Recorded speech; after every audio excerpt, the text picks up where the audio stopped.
Krishna studio চ্যানেলে আপনাকে স্বাগতম।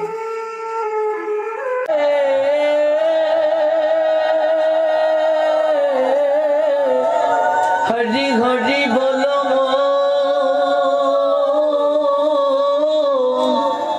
জয় জয় শ্রী রাধে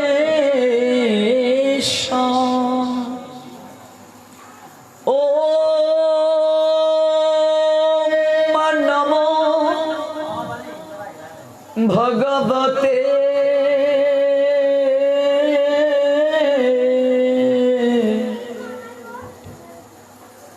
বাসুদেবায়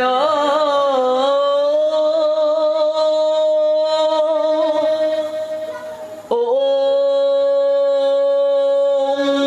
নমো ভগবতে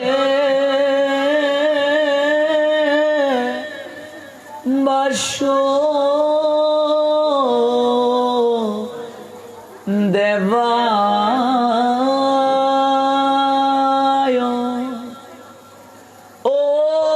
ওম নমো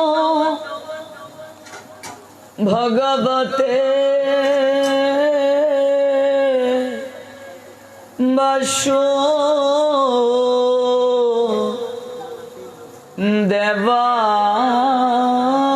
বাসুদেবায় সংসার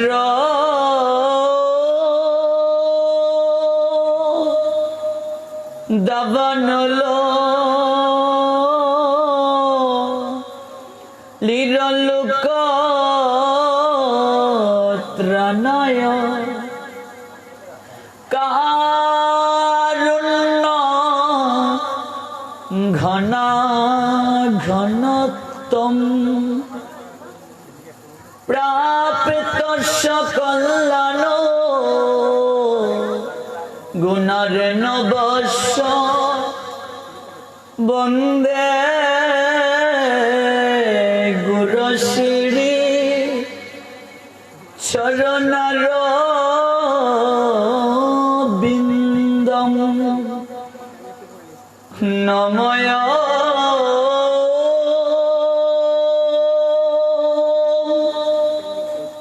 বিষ্ণুপদায়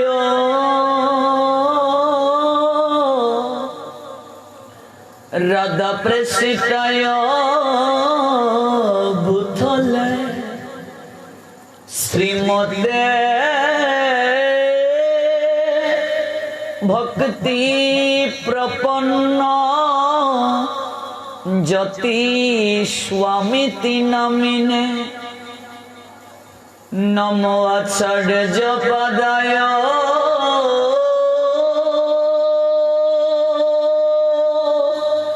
দৈন্যভূষণ মুকুটমনে গুরু করুণামৃতয়ে ক্ষমা ধৈর্য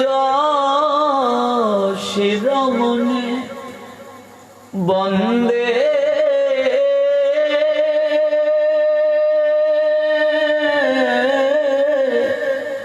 বৃন্দাবন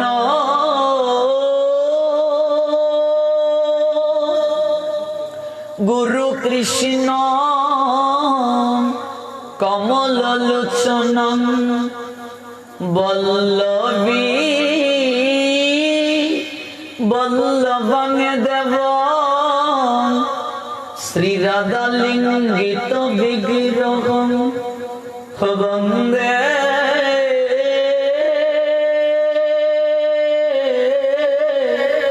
শ্রীকৃষ্ণ চৈতন্য নিত্যানন্দ সহোদিত গৌরোদয়ে পুষ্পবন্ত চিত্র সন্দ তমুনুদ আজান লম্বিত ভুজ কনকাবদাত সংকীর্তনৈক পিতর কমলায়তাক্ষ বিশ্বম্বর দ্বিজবর যুগ ধর্ম পাল বন্দে প্রিয় করুণায় অবতর মহাপ্রসাদে জননী সর্বসৌভাগ্যবর্ধিনী আদিবেদি হরনিত্যম তুলসী ত্বং নমস্তুতে। জয়িছে রাধা তৈছে বৃন্দা একই যে স্বরূপ তথাপি সে বৃন্দাবতী হয় রসকবি। যে তোমার শরণে লয় তার বাঞ্ছা পূর্ণ হয় কৃপা করে করো তারে বৃন্দাবনবাসী। হে কৃষ্ণ করুণা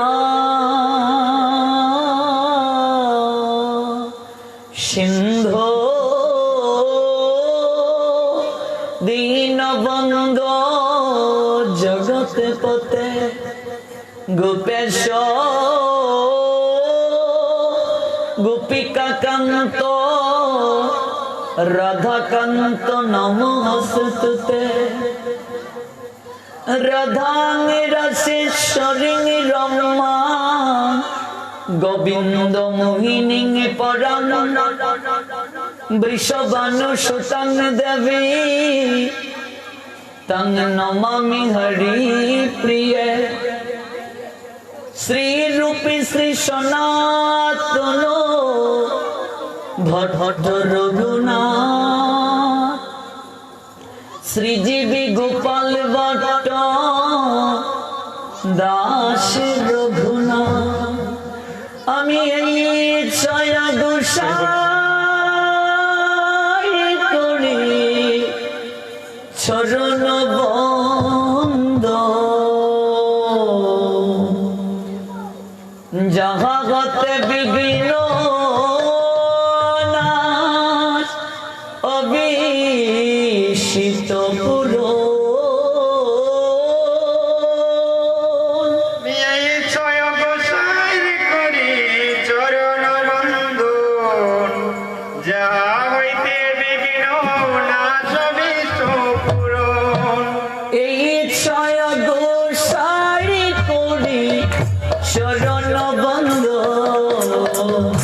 যাহাগতে বিঘ্ন নাশ অবিষিত পুরো।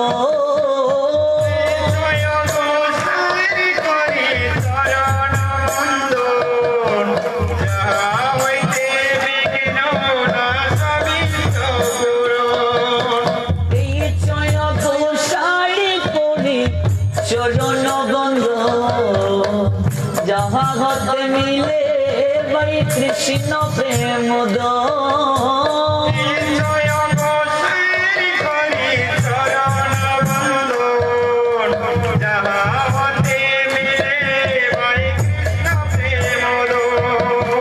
এই ছয় গোসাই যারো মুই তার দাস তা সবার পদ রেণু মোরে পঞ্চগ্রাম।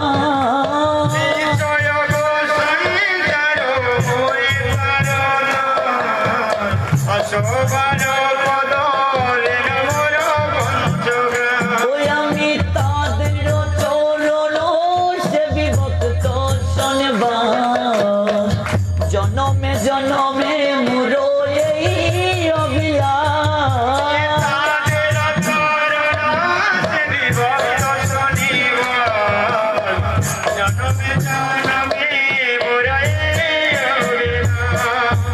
এই ছয় গোসাই প্রভু মুরে কর দয়া চরণে চরণ নীলম দাও পদ ছায়া।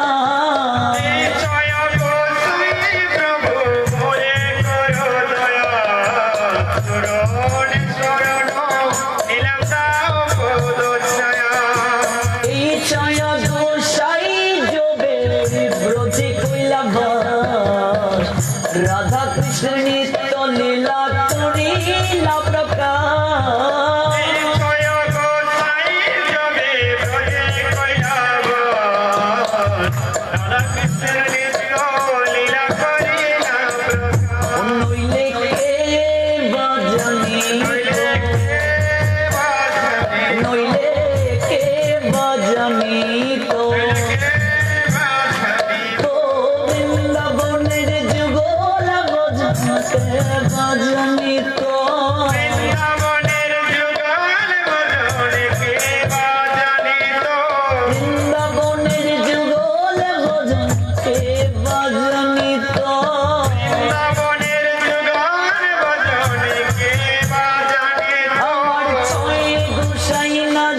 কে বা জানিত বৃন্দাবনের জীবন ভজনে কে বা জানিত এই ছয় গোসাই যোগে ব্রজে কৈলাবাস রাধা কৃষ্ণ নিত্য লীলা করিলা প্রকাশ ছয় গোসাই জবে ব্রজে কৈলাবাস সদা কৃষ্ণের নিত্য লীলা করিলা প্রকাশ ও মনির আনন্দে বলো হরি ভজ বৃন্দাবন শ্রী গুরু বৈষ্ণব পদে মজাইয়া মন।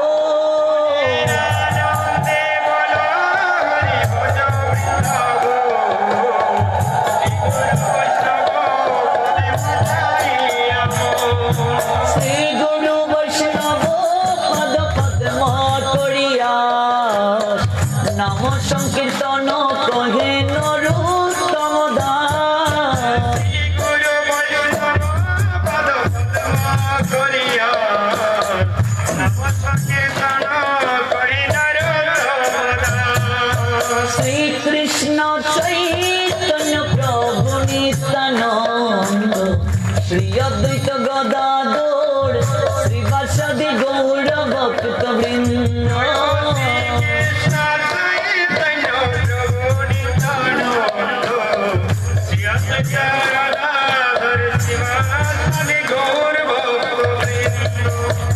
কৃষ্ণ চৈতন্য প্রভু নিত্যানন্দ শ্রী অদ্বৈত গদাধর শিবাসাদি গৌর ভক্তবৃন্দ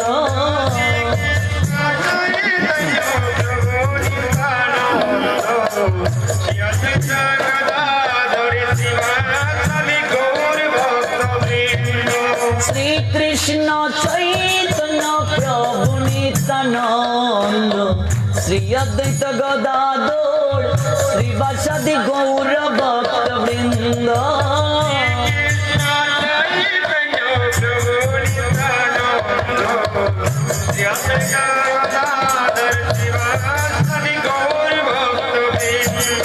হরে কৃষ্ণ কৃষ্ণ কৃষ্ণ হরে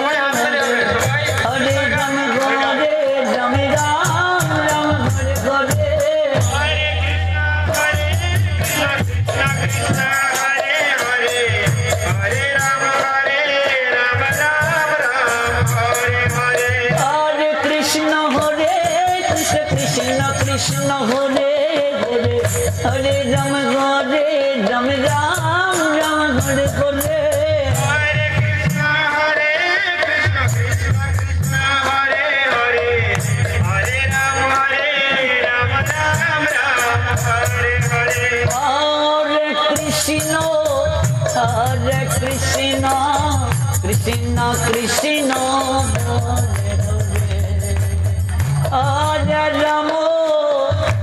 হরে রাম রাম রাম হরে হরে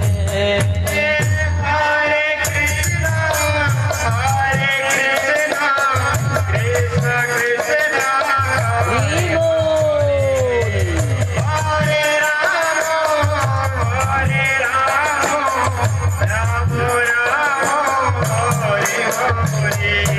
হরে কৃষ্ণ কৃষ্ণ কৃষ্ণ হরে হরে হরে রাম রাম রাম হরে হরে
কৃষ্ণ সর্ব আকর্ষক।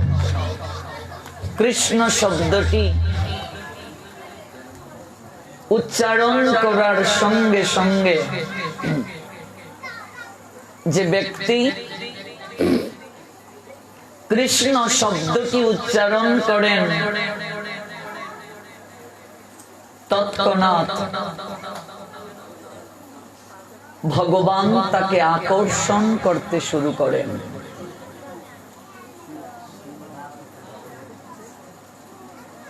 আকর্ষণ করে কোথায় নিয়ে যান? এই দুঃখময় সংসার সাগর থেকে নিত্য আনন্দ নিকেতনে নিয়ে যান, যেখানে রোগ শোক জরা ব্যাধি কিছুই নেই, যেখানে সর্বদা বসন্ত ঋতু বিরাজ করে, শুধু আনন্দ আর আনন্দ। সেই জায়গায় গিয়ে কি করেন? রমণ করেন। রমণ মানে কি? রমণ মানে আনন্দ। সেখানে গিয়ে নিত্য আনন্দ প্রদান করেন। এই জন্য ভগবানের একটা নাম হচ্ছে রাম, আনন্দ বর্ধন শক্তি। ভগবানের যত নাম রয়েছে প্রত্যেক নামেতেই ভগবানের কৃপা রয়েছে। তন্মধ্যে শ্রেষ্ঠ নাম গোবিন্দ এবং কৃষ্ণ। কৃষ্ণ সর্ব আকর্ষক। সেই সর্ব আকর্ষক পরম ঐশ্বর্য মণ্ডিত ভগবান শ্রীকৃষ্ণের 5247তম আবির্ভাব তিথি পালন করার নিমিত্তে ঢাকা বিভাগের শরীয়তপুর জেলার নড়িয়া উপজেলাস্থিত ঘোষপাড়া পরলোকগত গোবিন্দ চন্দ্র ঘোষ মহাত্মনের শ্রীয়াঙ্গিনা শ্রী শ্রী রাধা কৃষ্ণ মন্দির প্রাঙ্গণে তৃতীয় রজনীতে আমরা ভগবানের কথা শ্রবণ করার মনোরথে উপনীত হয়েছি। গতকাল যে জায়গায় কথার বিশ্রাম টেনেছিলাম সেই জায়গা থেকেই আজ পুনরায় শ্রবণ করব। তৎপূর্বে চলুন আমরা সর্বসাক্ষী সর্ববিরাজমান সর্বক্ষমতার অধিকারী পরমেশ্বর ভগবান শ্রীকৃষ্ণের চরণে একটু আত্মসমর্পণ করি। যাদের হাত আছে তারা তুলুন। নিতাই গৌর হরি বল, হরি বল, হরি বল, হরি বল।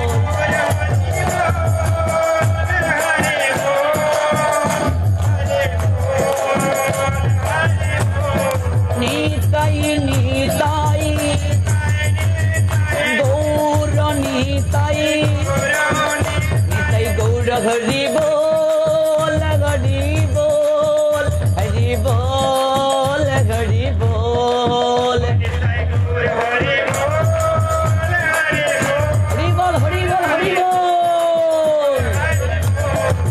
অনিতাই গৌর হরি বল, হরি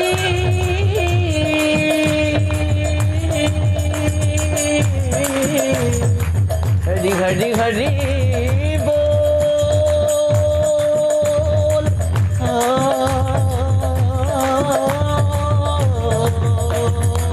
অনিতাই গৌর হরি বল, হরি বল, হরি বল, হরি বল।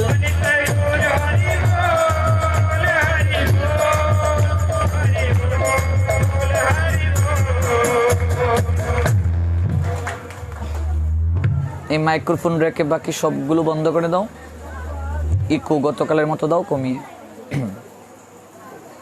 ভক্তবৃন্দ একটু কমিয়ে দাও। আমরা গতকাল যে জায়গায় কথার বিশ্রাম টেনেছিলাম আজ সেই জায়গা থেকে পুনরায় শ্রবণ করব। আমরা গতকাল শ্রবণ করেছিলাম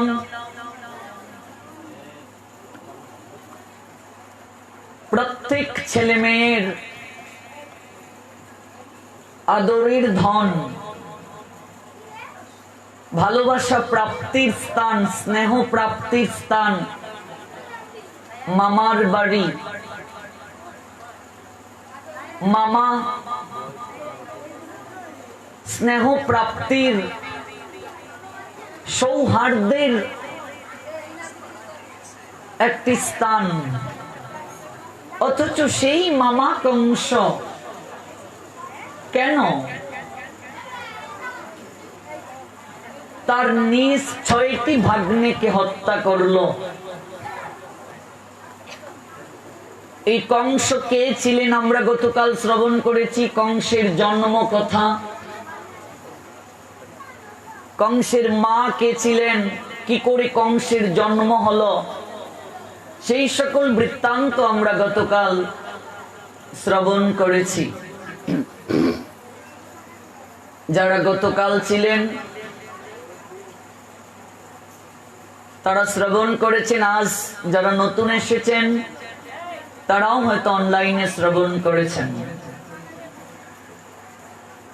আমার আলোচনার একটা বৈশিষ্ট্য হলো ধারাবাহিকতা। আমি ধারাবাহিকভাবে আলোচনাগুলো করে থাকি, এই জন্য প্রত্যেক দিন শ্রবণ করতে হবে। একটা এপিসোড যদি মিস করেন তাহলে আপনি পরের জায়গা থেকে যখন শ্রবণ করবেন বুঝতে আপনার অনেকটা সমস্যা হবে। তো আমরা বলছিলাম দেবকীর 6টি সন্তান কংস মারল। কে সেই দেবকী? দেবকীর বংশ কোত্থেকে আসলো? আমাদের সম্যকভাবে যদি জানতে হয়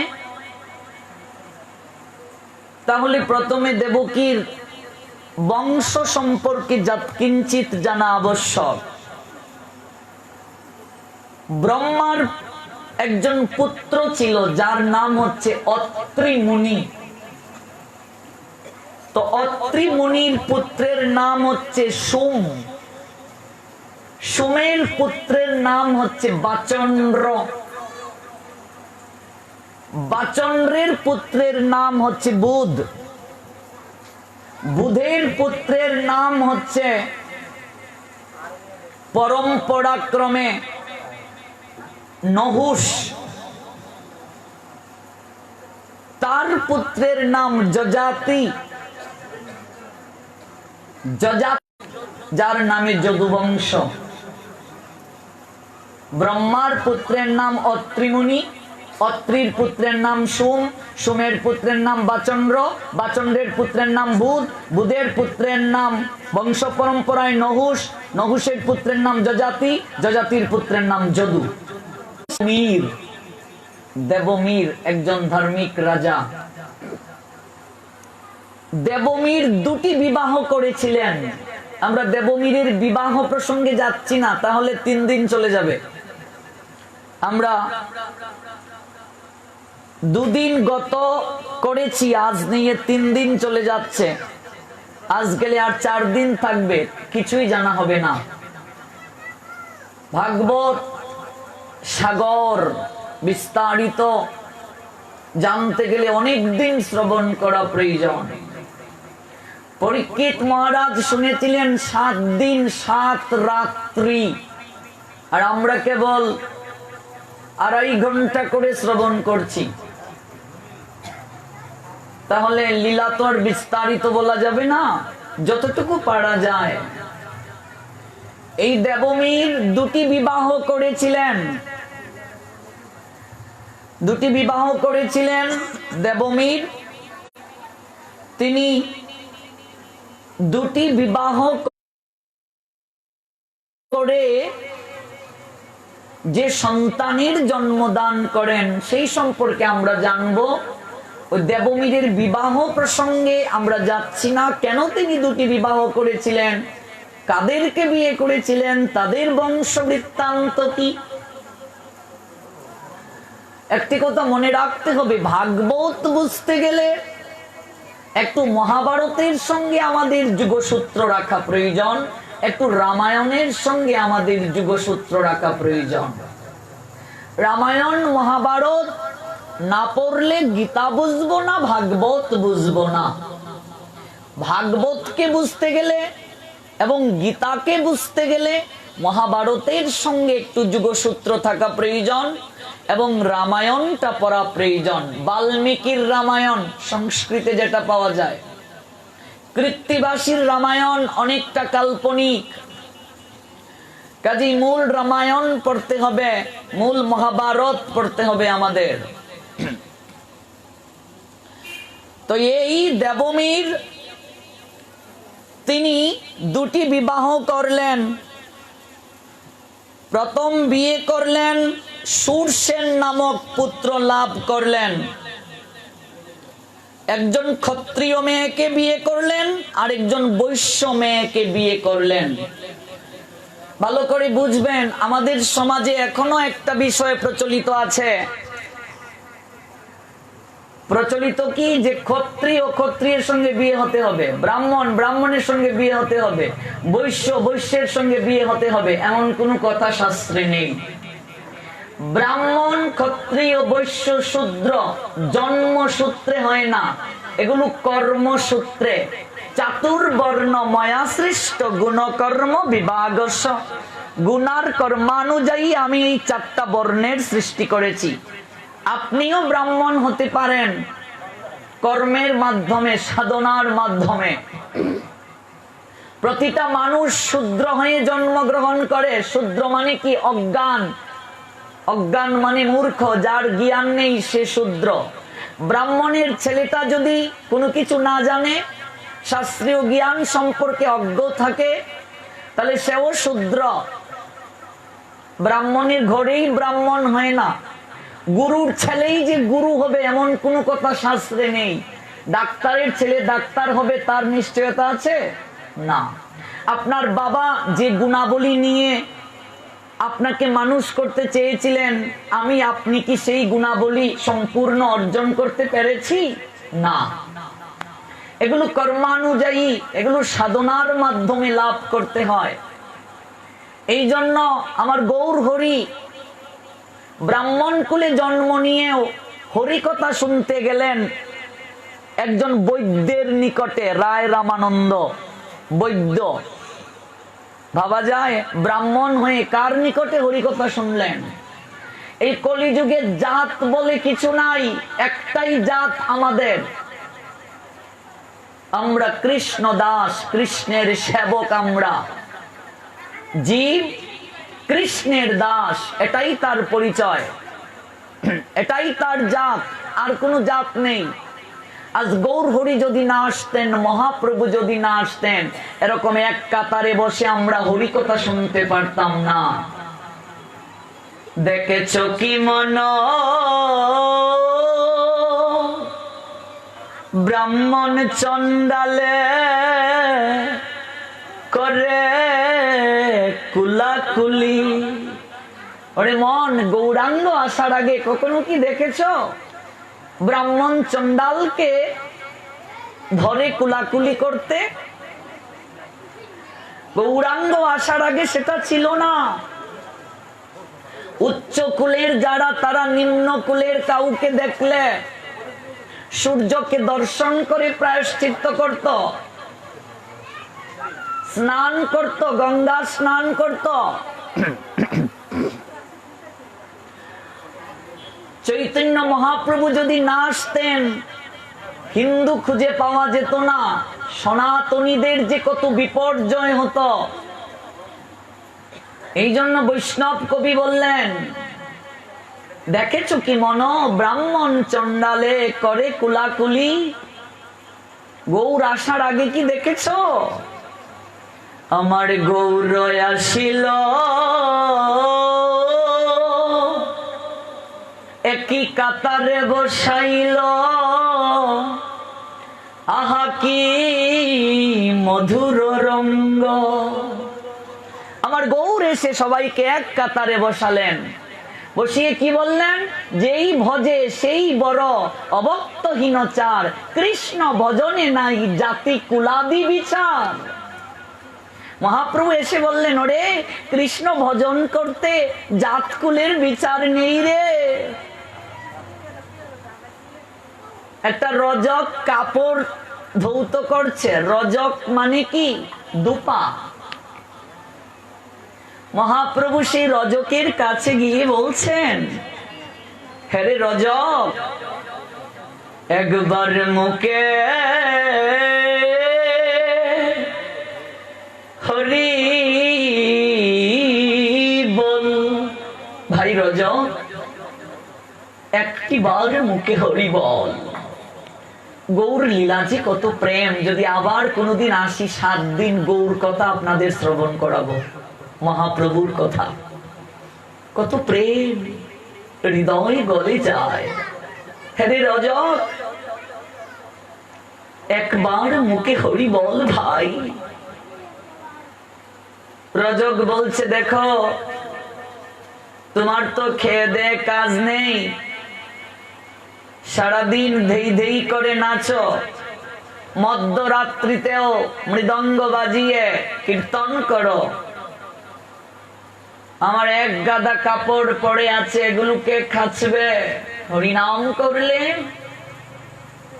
হেরে রজক, কাপড় তো হাত দ্বারা খাচ্ছিস রে, মুখে তো কিছু করছিস না। ভাই রজক, হাতে করো গৃহ কর্ম, হরে মুখে বলো হরি। হাতে করো গৃহ কর্ম, মুখে বলো হরি। অনায়াসে দিবে তুমি এই ভব নদী পাড়ি। হাত দ্বারা কাপড় কাচ্ছিস রজক, মুখ দিয়ে তো কিছু বলছিস না রে। হাত দিয়ে কাপড় খাচ, মুখে একবার হরি বল। না বাপু না, আমার তো সময় নেই। রজক, সংসারের সবাই বলে সময় নেই সময় নেই, কিন্তু একবারও তারা ভাবে না, একবারও তারা ভাবে না এই ভবের হাতে সত্যিই সময় নেই। জীবনের বেলা পূর্ব আকাশ থেকে ধীরে ধীরে তাদের পশ্চিম আকাশে চলে যাচ্ছে। বৈষ্ণব কবি বললেন, সে যে এমন দয়াল, ওরে না করে বিচার, আমার গৌরের মতো দয়াল ভবে দেখি না রে। সে যে এমন দয়াল, না করে বিচার, যাতে বিচার করিনি। আমার গৌরের মতো দয়াল জগতে আর দেখিনি। যেচে যেচে গিয়ে বলছে, নাম কর রজক। রজক বলে সময় নেই। সংসারে আমরা যখন কাউকে বলি, মা একটু জপমালাটা নাও, সময় নেই বাবা, সংসারের কত কাজ। একটু একাদশী শুরু করো মা, সময় আছে, পরে করব। কিন্তু একবারও তারা ভাবে না, ও বেলা নাই রে ভবে রে ঘাটে, ও বেলা নাই, বেলা নাই, বেলা নাই রে ভবে রে ঘাটে। এই ভব সংসারটা একটা হাট মা, হাট মানে বাজার। আমরা কেনা বেচা করতে এসেছি গো। পুঁজি আনলাম 16 আনা, লাভ করিবার আসে, আসলে আসল মিলে না মাজন, বুঝাই বকি দিয়ে। একটা দোকানদার দিন শেষে সন্ধ্যা বেলায় হিসাবের খাতা মেলায়, সারাদিন তার কত টাকা বিক্রি হলো। একবারও কি জীবনের হিসাবটা করেছি বাবা? 50 বছর হয়ে গেল আমি জীবনে কি করলাম, কতটা সময় ভগবানকে দিলাম? একবারও কি ভেবেছি, একবারও কি একটু জীবনের হিসাব মিলিয়েছি? সারাদিন শেষে কখনো কি ঘুমানোর সময় একটিবার ভাবি আমরা আজ সারাটা দিন কি করলাম? সংসারের প্রত্যেকটা মানুষ বলে এখনো সময় হয়নি, পরে ডাকবো ভগবানকে। সংসারের কাজ করতে করতে ভগবানের নাম নেয়ার সময় নাই, সময় নাই। যৌবন শক্তি হারিয়ে যখন বৃদ্ধ হয়ে যায়, সংসারে সবার কাছে যখন অপদার্থ বলে পরিগণিত হয়, কেউ যখন আর ভালোবাসে না, তখন ভগবানের মন্দিরে গিয়ে মাথা ঠেকিয়ে বলে, ঠাকুর তুমি ছাড়া আমার আর কেউ নেই, তুমি ছাড়া আর কেউ নেই। চুল যখন পাকে, দাঁত যখন নড়ে, সম্বল যখন লাঠি হয়, তখন এই পুত্র পরিজনেই মলে। ওরা বলে বেড়ায় জঞ্জাল মরলে বাঁচি, বাঁচি। জীবন কতটা বিষাদময়, দুদিন বিছানায় পড়ে দেখো তারপর বুঝবে। ওই যে ছেলেটাকে না খাইয়ে খাও না, অপেক্ষা করে থাকো কবে আসবে বাড়িতে, তারপর খাবে। দুদিন বিছানায় পড়ে দেখো ওই ছেলেটাই তখন মনে মনে বলবে, মরে গেলেই রক্ষা হতো। সংসারে সেই সবচেয়ে ভাগ্যবান বাবা, এই রথ সচল থাকতে থাকতে যে সংসার থেকে ভগবানের নাম নিয়ে যেতে পারে, তার মতো ভাগ্যবান আর কেউ নাই। এই সংসারে সেই সবচেয়ে বেশি অপরাধী, যদি এই রথ অচল হয়ে বিছানায় পড়ে কেউ যদি কারো যদি বোঝা হয়ে যায়, তার মতো দুঃখী আর কেউ নাই। আমরা সবাই বলি ভগবানকে ডাকার সময় নেই। আজ রজক বলছে আমার কত কাজ, হরি নাম করার সময় নেই। শ্রীমন মহাপ্রভু কলিযুগ পাবন অবতার গৌরাঙ্গ আমার, তিনি বললেন, হেরে রজক, কাপড় খাসবি বলে হরি নাম করতে পারছিস না। হেরে রজক, আমি যদি তোর কাপড় গুলোকে কেচে দেই, তুই কি একবার হরি বলবে? আমি যদি তোর কাপড় খেচে দেই, তুই কি হরি বলবে? কে গো তুমি? রজক অবাক হয়ে গেল, তুমি কে? এমন দয়াল তো কাউকে কখনো দেখিনি। তুমি আমার কাপড় কাচবে? রাজার বাড়ির বাইজির কাপড় এই জায়গায় রয়েছে। কে তুমি? দেখো ভগবান কতটা দয়াল। আমরা কলিযুগে যারা জন্ম নিয়েছি, যদিও কলিযুগ অত্যন্ত দুষের আকর, 4 ভাগের মাঝে 3 ভাগ ধর্ম কলিযুগে, তথাপি কলিযুগের মানুষ বড় ভাগ্যবান, কারণ এই যুগে আমরা গৌর পেয়েছি, নিতাই পেয়েছি। গৌর আর নিতাই, আমরা তাদেরকে পেয়েছি, আমরা ভাগ্যবান। হেরে রজক, আমি যদি তোর কাপড় গুলো কেচে দেই রে, তুই কি একবার মুখে হরি বলবে? রজক আচারকে মাটিতে পড়লো, এমন তো কাউকে কখনো দেখিনি। রজক, দুটি বাহু তুলে শুধু একবার হরি বল। ওরে এই হরি নামেই তোকে হাত ধরে একদিন নামির কাছে নিয়ে যাবে। হে রজক, হরি বল যারা বলে, হরি নাম যারা করে, ভবের ঘাটে আমি তাদের মাঝি হয়ে আসি। একবার শুধু নাম কর। যখন রজক আচারকে এ মাটিতে পড়ে গৌরাঙ্গের চরণ দুটি ধরে অশ্রু বিসর্জন করল, আজ স্বয়ং ভগবানের পরশে রজকের শরীরে এক দিব্য আনন্দ অনুভূত হলো। সে দুটি হাত তুলে হরিবল বলে নাচতে শুরু করলো। দেখো, জাতের বিচার করেননি গৌর হরি, জাতের বিচার করেননি। তিনি এসে জানালেন, যেই ভজে সেই বড়, অবক্তহীনচার, কৃষ্ণ ভজনী নাই জাতি কুলাদি বিচার। কৃষ্ণ ভজন করতে কোনো জাত নেই। মুছির কুলে সুচি হয়ে রে, ওরে ব্রাহ্মণ হয়ে চণ্ডাল, কর্মযুগে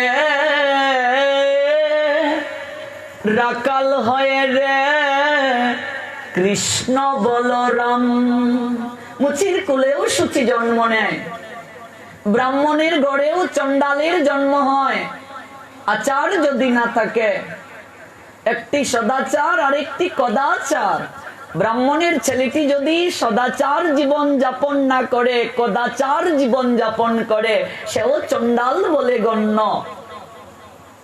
কর্মের উপর গুরুত্ব দিলেন ভগবান, তাই তো নিজে কর্ম করে স্বয়ং ভগবান হয়ে আজ তিনি রাখাল রাজা হলেন। কর্মযুগে রাখালও হয় কৃষ্ণ বলরাম। রাখাল রাজা গোবিন্দের একটা নাম, তিনি রাখাল হলেন। কর্মযুগে রাখালও হয় কৃষ্ণ বলরাম। এই যে কুসংস্কার, জাতের বড়াই, এ থেকে আমাদের বের হয়ে আসতে হবে। মনে রাখবে মা, জাত কুলের অভিমান যেখানে, ভক্তির বীজ সেই জায়গায় বপন হয় না। পাণ্ডিত্যের অভিমান যেখানে, জ্ঞান প্রচুর আছে, এই আত্ম অভিমান যেখানে, ভক্তি দেবী তাকে কৃপা করেন না। ভক্তি পেতে গেলে সর্বস্ব দিয়ে ভিখারি হতে হয়। এই জন্যই গৌর সুন্দর আমার কাঙ্গালের ঠাকুর, তিনি বলছেন, আমি কাঙ্গাল বড় ভালোবাসি। কাঙ্গাল না হলে কাঙ্গালের ঠাকুরের কৃপা পাওয়া যায় না। কাঙ্গাল হওয়াটাই ভক্তি লাভের প্রাথমিক সোপান। আমরা আমাদের সমাজে এখনো এই জাত অভিমান নিয়ে পড়ে আছি। এই বিষয় থেকে বের হয়ে আসতে হবে। আমাদের সংস্কারের প্রতি আমাদের গুরুত্ব দিতে হবে। সংস্কারটা মুখ্য। চিলে শূদ্র সংস্কারে দ্বিজ। সংস্কার কি? সাধনার মাধ্যমে যখন উপনয়ন হয়, পৈতা হয়, তখন তাকে দ্বিজ বলা হয়, তখনও তাকে ব্রাহ্মণ বলে না। চিলে শূদ্র সংস্কারে দ্বিজ। পরে ধর্ম কাব্য সমাজে হয়েছ পূজ্য। বেদ পাঠে করতে পরের হিত, তাই তো তব নাম হয়েছে পুরোহিত। ব্রাহ্মণকে পুরোহিত বলা হয়। পুরোহিত মানে কি? পরের হিত সাধনায় সর্বদা যিনি নিমগ্ন থাকেন। হিত মানে কি? কল্যাণ। পরের কল্যাণে যিনি সর্বদা নিয়োজিত থাকেন তাকে পুরোহিত বলা হয়। চিলে শূদ্র সংস্কারে দ্বিজ। পরে ধর্ম কাব্য সমাজে হয়েছ পূজ্য। বেদ পাঠে করতে পরের হিত, তাই তো তব নাম হয়েছে পুরোহিত। বেদ পাঠ করলে তাকে বিপ্র বলা হয়, তখনও ব্রাহ্মণ না। ব্রহ্ম জানাস্থিত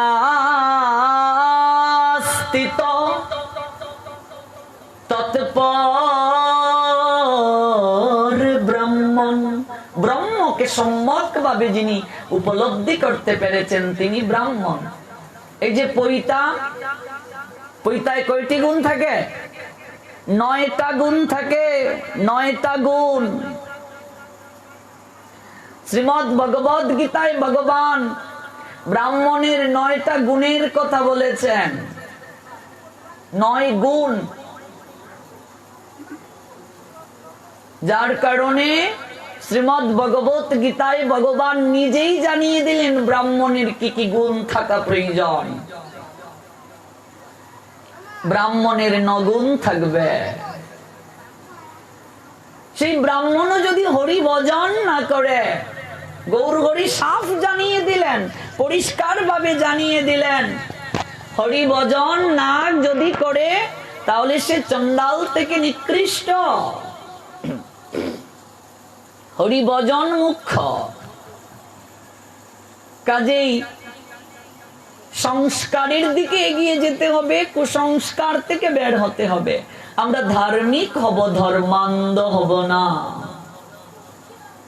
তো দেখুন, দেবমীর বিয়ে করলেন 2টি, একটি ক্ষত্রিয় মেয়ে বিয়ে করলেন, আরেকটি বৈশ্য মেয়ে বিয়ে করলেন। ক্ষত্রিয় বৈশ্য, ক্ষত্রিয় বৈশ্য তারাও সংস্কারে পৈতা ধারণ করতে পারে। জানেন কি সেটা আপনারা? ক্ষত্রিয় বৈশ্য তারাও সংস্কারে উপনয়ন দিতে পারে, ব্রাহ্মণ ক্ষত্রিয় বৈশ্য। আর শূদ্র মানে অজ্ঞান, সেও যদি সাধনা করে সেও পৈতা ধারণ করতে পারবে, অর্থাৎ সংস্কারে সেও ব্রাহ্মণ দীক্ষা পাবে। সেই দেবমীর ক্ষত্রিয় মেয়ে বিয়ে করলেন আর বৈশ্য মেয়ে বিয়ে করলেন। ক্ষত্রিয় কন্যাকে বিয়ে করার পর তিনি একজন পুত্র লাভ করলেন, যে পুত্রের নাম হচ্ছে শূরসেন। ক্ষত্রিয় মেয়েকে বিয়ে করার পর সেই শূরসেন তিনি 10 পুত্রের জন্ম দিলেন। এবার 10 পুত্রের বংশ বৃত্তান্ত বলবো, কি করে জন্ম হলো। এগুলো ইতিহাস। ভাগবতটাই মূলত একটা মহাপুরাণ গ্রন্থ। সাহিত্যের চমৎকারিতা রয়েছে তার মাঝে। একজন যথার্থ আলোচক যিনি, তাকে অবশ্যই সাহিত্যিক হতে হবে। সাহিত্যটাই তো শাস্ত্র। আমার মহাপ্রভুকে ছাড়া সাহিত্য কল্পনাই করা যায় না। যেমন গুরু গৌরাঙ্গের কৃপায়, আপনাদের আশীর্বাদে আমি বাংলা সাহিত্যের উপর অনার্স করেছি, মাস্টার্স করেছি, পিএইচডি করার ইচ্ছে, ডক্টরেট ডিগ্রি বাংলা সাহিত্য নিয়ে পড়েছি। বাংলা সাহিত্য যে কতটা কঠিন এটা কল্পনাও করা যাবে না।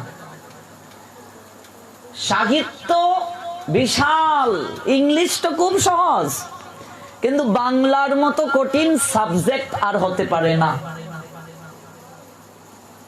অথই সাগর, কুল কিনারা নাই। আর সাহিত্যের জ্ঞান না থাকলে, ব্যাকরণ না জানলে কখনো পূর্ণভাবে এই রস অর্ণবে সাঁতার কাটা যাবে না। আমরা এই 10 পুত্রের বর্ণনায় যাচ্ছি না, মূল প্রসঙ্গে ফিরে যাই। শূরসেন 10টি পুত্রের জন্ম দিলেন আর 5 কন্যার জন্ম দিলেন। এই 15টা সন্তান শূরসেনের গড়ে। শূরসেনের বাবার নাম কি? দেবমীর। দেবমীর ক্ষত্রিয় কন্যাকে বিয়ে করলেন, তার একটা পুত্র হলো শূরসেন। শূরসেনের 10 পুত্র, 5 কন্যা। এই 10 পুত্রের মাঝে বড় পুত্র যিনি, জ্যেষ্ঠ ছেলে, তিনি হলেন ভগবান কৃষ্ণের বাবা বসুদেব। বসুদেব কোত্থেকে আসলেন এবার বুঝলেন? শূরসেনের 10 পুত্রের যিনি বড় পুত্র তিনি হলেন বসুদেব। আর 5 কন্যার মাঝে বড় কন্যা তার নাম হলো কুন্তি। কুন্তি কুন্তি আমরা অবশ্যই জানি এই নামটা, সুরসেনের কন্যা। ওরা 5 বোন ছিলেন, অর্থাৎ বসুদেবের আদরের বোন কুন্তি। তার মানে কুন্তি কৃষ্ণের সম্পর্কে কি হয়? পিসি। আচ্ছা, পিসি হয়। কিন্তু আরেকটা তত্ত্ব রয়েছে এখানে। কুন্তিকে জন্মের পরই তার বাবা সুরসেন ধর্মকে সাক্ষী রেখে দান করে দিয়েছিল। সে আরেক ইতিহাস, দান করে দিয়েছিল কুন্তিকে। কুন্তি কিন্তু যদু বংশে থাকেন নাই। প্রশ্ন আসতে পারে, আমরা দেখতে পাই অর্জুনের সঙ্গে মহাভারতে সুভদ্রার বিয়ে হয়েছিল, তাহলে মামাতো পিসতুতো ভাই বোনের কি করে বিয়ে হয়? আমাদের তো সনাতন শাস্ত্রে মনুসংহিতায় রক্তের কানেকশন থাকলেই বিয়ে হবে না, নিষেধ। মেডিকেল সায়েন্সও এটাকে নিষেধ করেছেন। অনেকেই এই তত্ত্বটা বলে, কিন্তু বুঝতে হবে সনাতন শাস্ত্র অগাধ সাগর, পুরো না বুঝলে মীমাংসা দেওয়া যাবে না। এবার আমরা জানবো সেই তত্ত্ব। সুরসেন তিনি একজনের সঙ্গে বন্ধুত্ব করেছিলেন,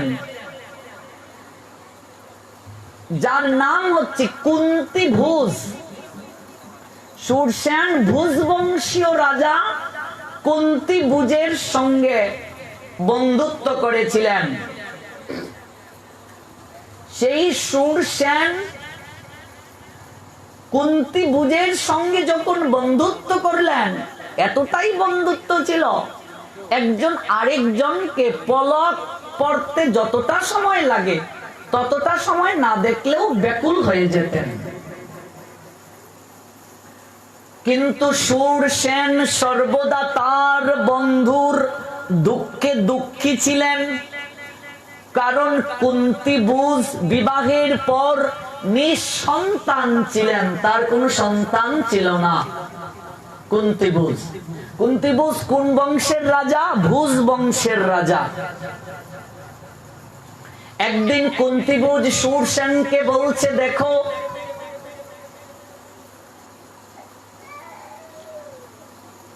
আমি তো নিঃসন্তান, বিবাহের পর একটা পুরুষ যদি বাবা হতে না পারে তার জীবন অপূর্ণ থাকে।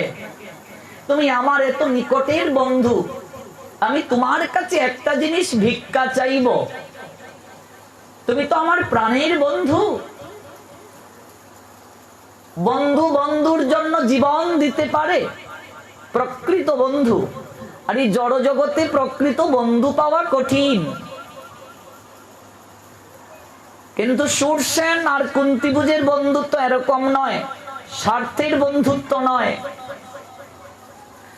সুরসেন কুন্তি ভুজকে বলছে, বলো বন্ধু কি ভিক্ষা চাও, আমি তোমার জন্য জীবন অর্পণ করতে প্রস্তুত আছি।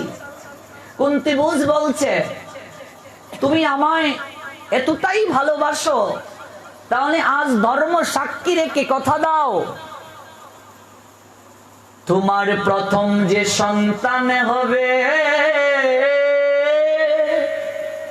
আমায় তুমি সত্য ত্যাগ করে দান করে দেবে, কথা দাও। কথা শোনা মাত্র সুরসেন বললেন, তোমার ইচ্ছে পূরণ হবে, আমার প্রথম সন্তানটাই তোমাকে দান করে দিয়ে দেব। সুরসেন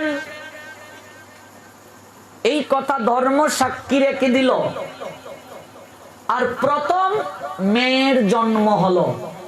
মেয়ের জন্ম, কুন্তি সবার বড়, বসুদেবেরও বড়। তার নাম কুন্তি ছিল না, কুন্তি পরে তার নাম হয়েছে। তাহলে তার নাম কি ছিল? সুরসেন তার নাম কি রেখেছিলেন? সুরসেন তার স্ত্রীর কাছে গিয়ে বলছে, দেখো সন্তান দুজনের মিলিত শক্তিতে আসবে ভগবানের ইচ্ছায়। কাজেই তোমার অনুমতি ছাড়া তো আমি এই কাজটা করতে পারি না, কিন্তু আমার বন্ধুকে কথা দিয়ে দিয়েছি, তুমি আমার সহধর্মিনী, তুমি আমার ধর্ম রক্ষার্থে সর্বদা তুমি সহায়তা করবে, আমার বিশ্বাস আছে। তাই আমি কথা দিয়েছি আমাদের প্রথম যে সন্তানটা হবে এই সন্তানটা আমি আমার বন্ধুকে দান করে দেব, তুমি আমাকে ছোট করে দিও না। স্ত্রী বলছে, ওগো পতি দেবতা, তুমি যেহেতু কথা দিয়ে দিয়েছো, আমি সহধর্মিনী, আমার উচিত স্বামীর ধর্ম রক্ষা করা।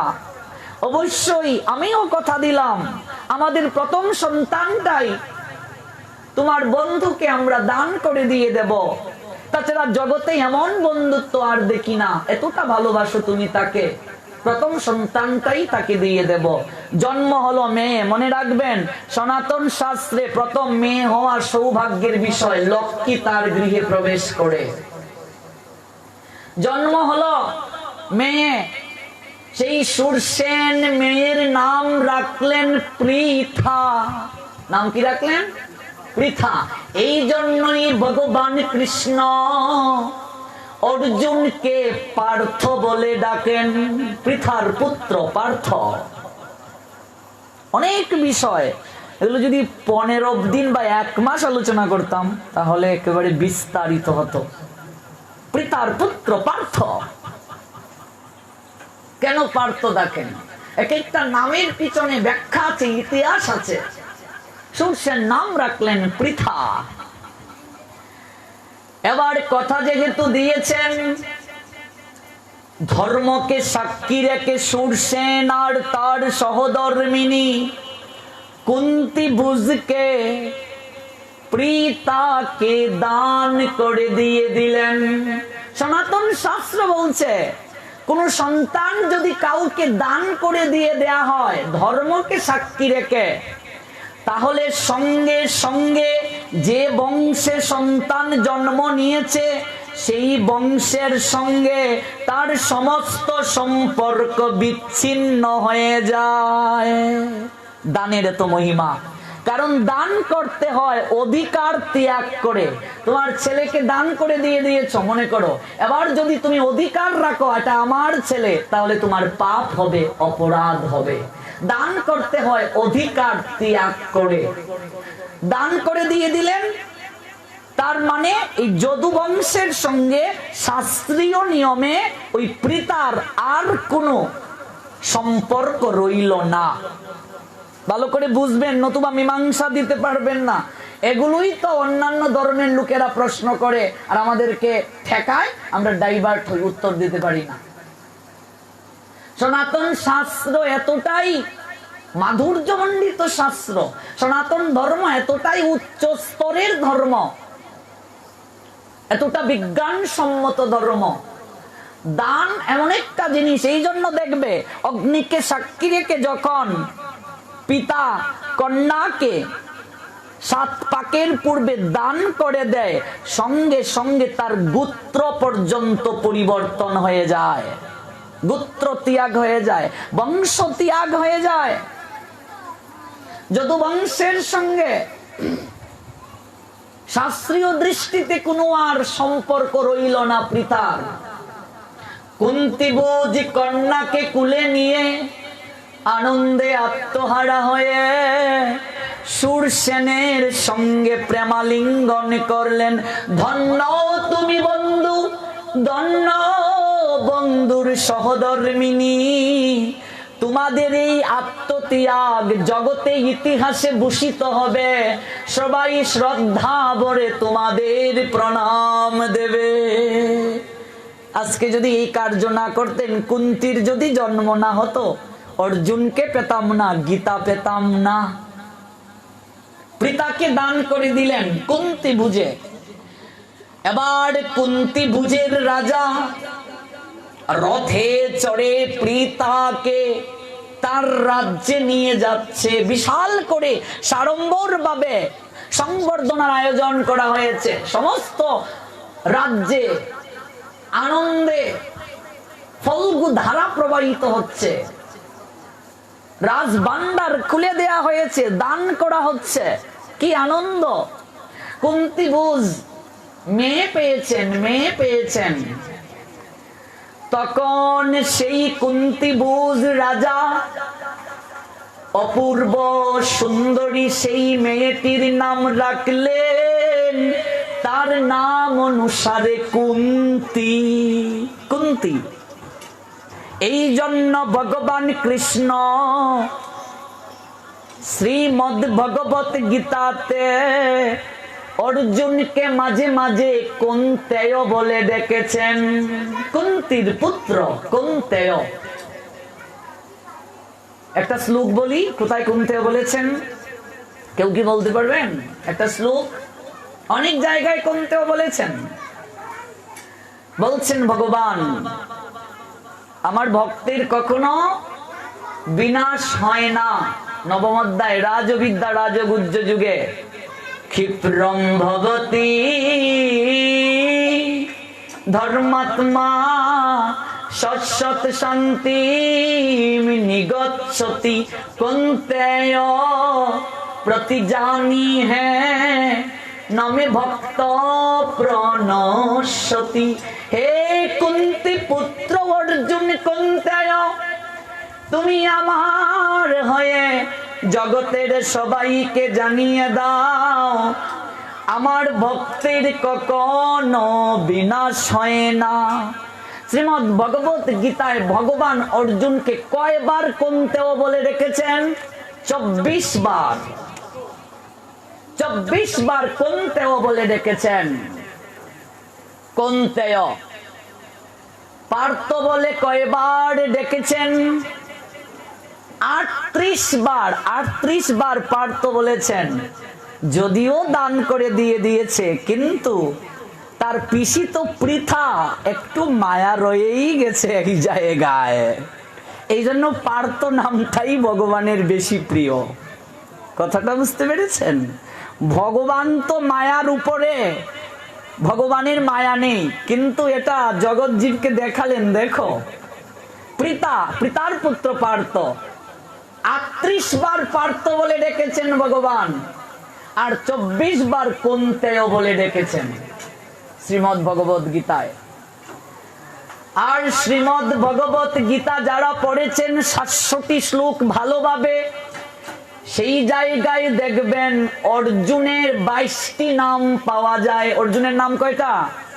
22টা নাম।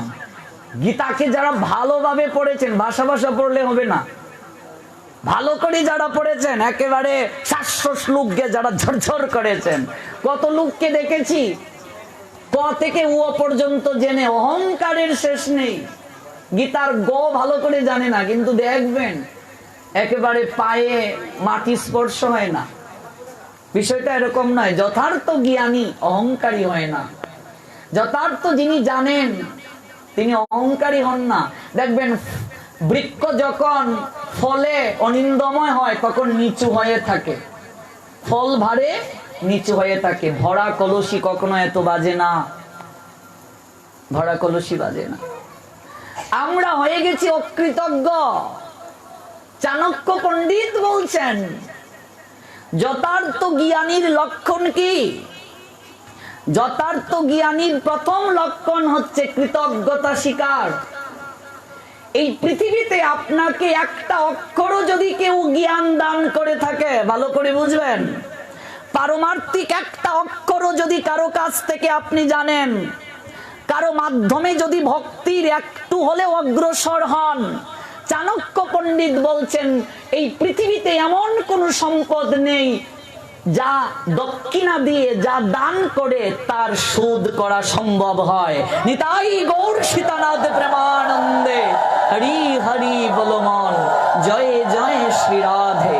পৃথিবীতে একটা অক্ষরও যদি আপনাকে কেউ জ্ঞান দান করে, একটি অক্ষরও যদি কেউ জ্ঞান দান করে, পারমার্থিক পথে কেউ যদি আপনাকে একটু হলেও অগ্রসর করিয়ে দেয়, পৃথিবীতে এমন কোনো অর্থ নেই, সম্পদ নেই যা দিয়ে সেই শিক্ষাগুরুর ঋণ শোধ করা যায়।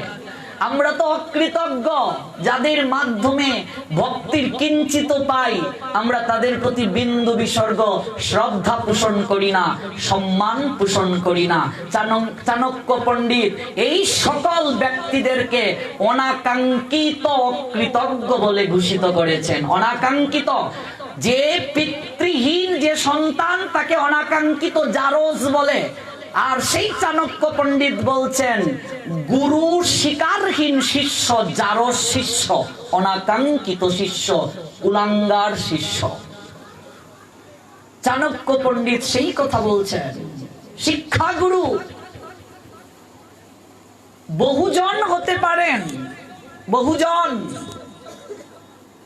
এই ভাগবত যারা পড়েছেন 18,000 শ্লোক ভাগবতে, আর গীতায় 700 শ্লোক। ভাগবত যারা পড়েছেন দেখবেন অবধূতের 24 জন শিক্ষাগুরু ছিলেন। অবধূতের 24 শিক্ষাগুরু অবধূতের। সেই অবধূত প্রথম যাকে শিক্ষাগুরু রূপে গ্রহণ করেছিলেন তিনি হলেন একজন পতিতা বারবনিতা, গণিকা বৃত্তি করে। ওই গণিকাকে অবধূত প্রণাম দিয়ে বলছেন, মা তুমি আমার শিক্ষাগুরু। পতিতা বলছে, এ কেমন কথা?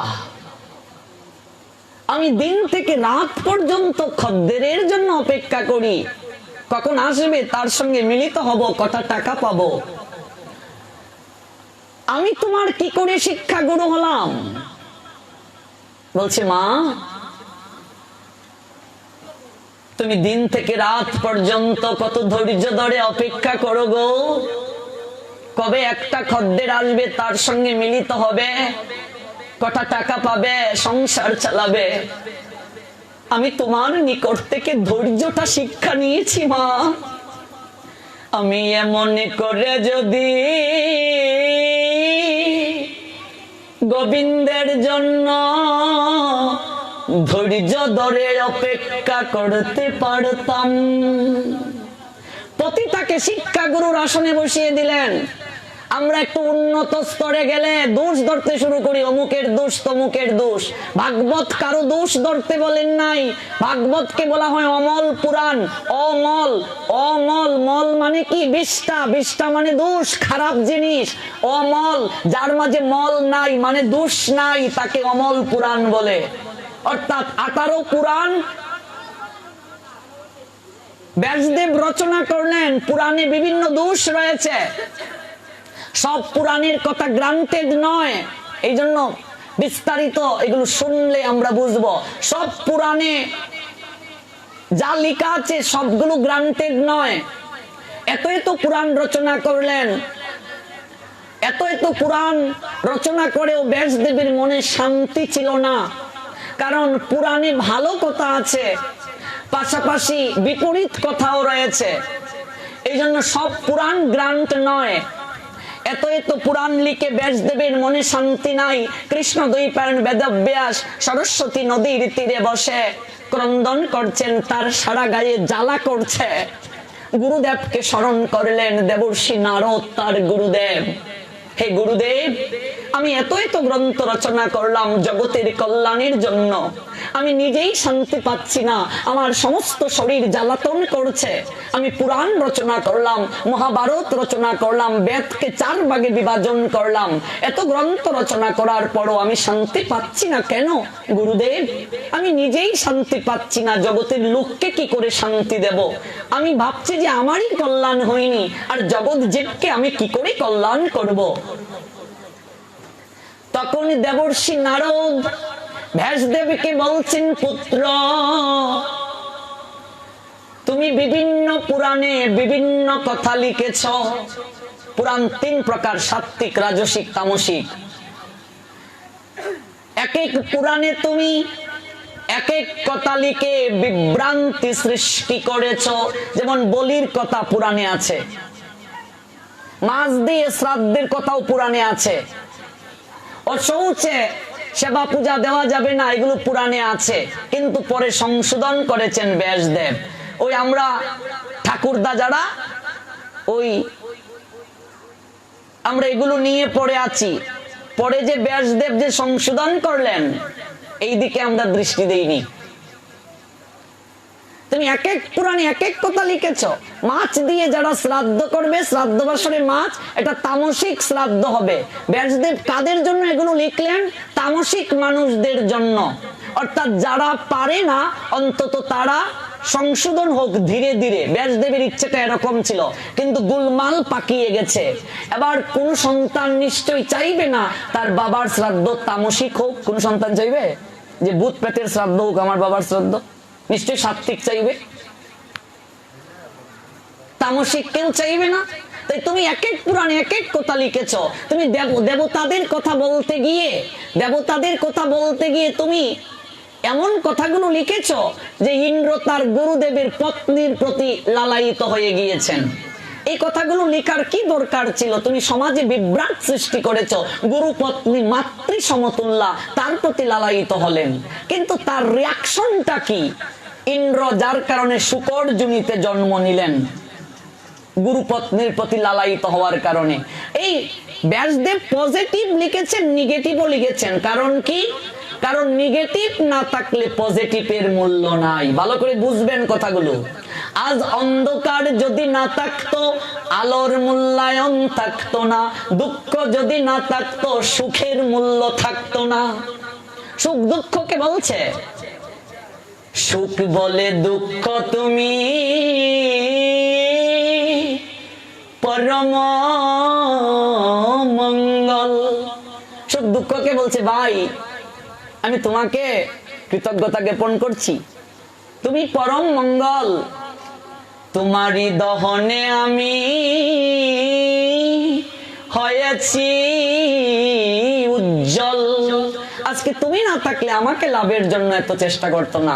আজকে কান্না না থাকলে হাসির মূল্য থাকতো না। কান্না আছে বলেই প্রেমিক তার প্রিয়ার চঞ্চুতে হাসি ফুটাতে কত কিছু করে। দুটোই দিলেন, সুর দিলেন, সঙ্গে অসুর দিলেন। অসুর না থাকলে ভক্তের মূল্যায়ন থাকতো না, দৈবী গুণ মানুষের মূল্যায়ন থাকতো না। রাস্তা দিয়ে আপনি যাচ্ছেন, একজন আপনাকে টিটকারি মারবেই। যদি ওই প্রকৃতির লোককেও তো ভগবানই সৃষ্টি করেছেন, সৃষ্টি যদি না করতেন তাহলে আপনি ভালো, তার মূল্যায়ন কোথায় থাকবে? কিন্তু তুমি এগুলো লিখেছো, লিখে তো বিভ্রান্তি সৃষ্টি করে দিয়েছো। মানুষ তো খারাপের দিকেই বেশি ধাবিত হয়। দেখবেন আমরা সবাই নেগেটিভ খুঁজি, ছিদ্র খুঁজি। ছিদ্রটা কোন জায়গায় আছে? কারণ আমাদের বৃত্তিটাই ছিদ্র। নদীর এই পারে একজন স্নান করছে, বৈষ্ণব, ভোরবেলা ব্রাহ্ম মুহূর্তে। ওই পারে একটা চুর চুরি করে সেও স্নান করছে।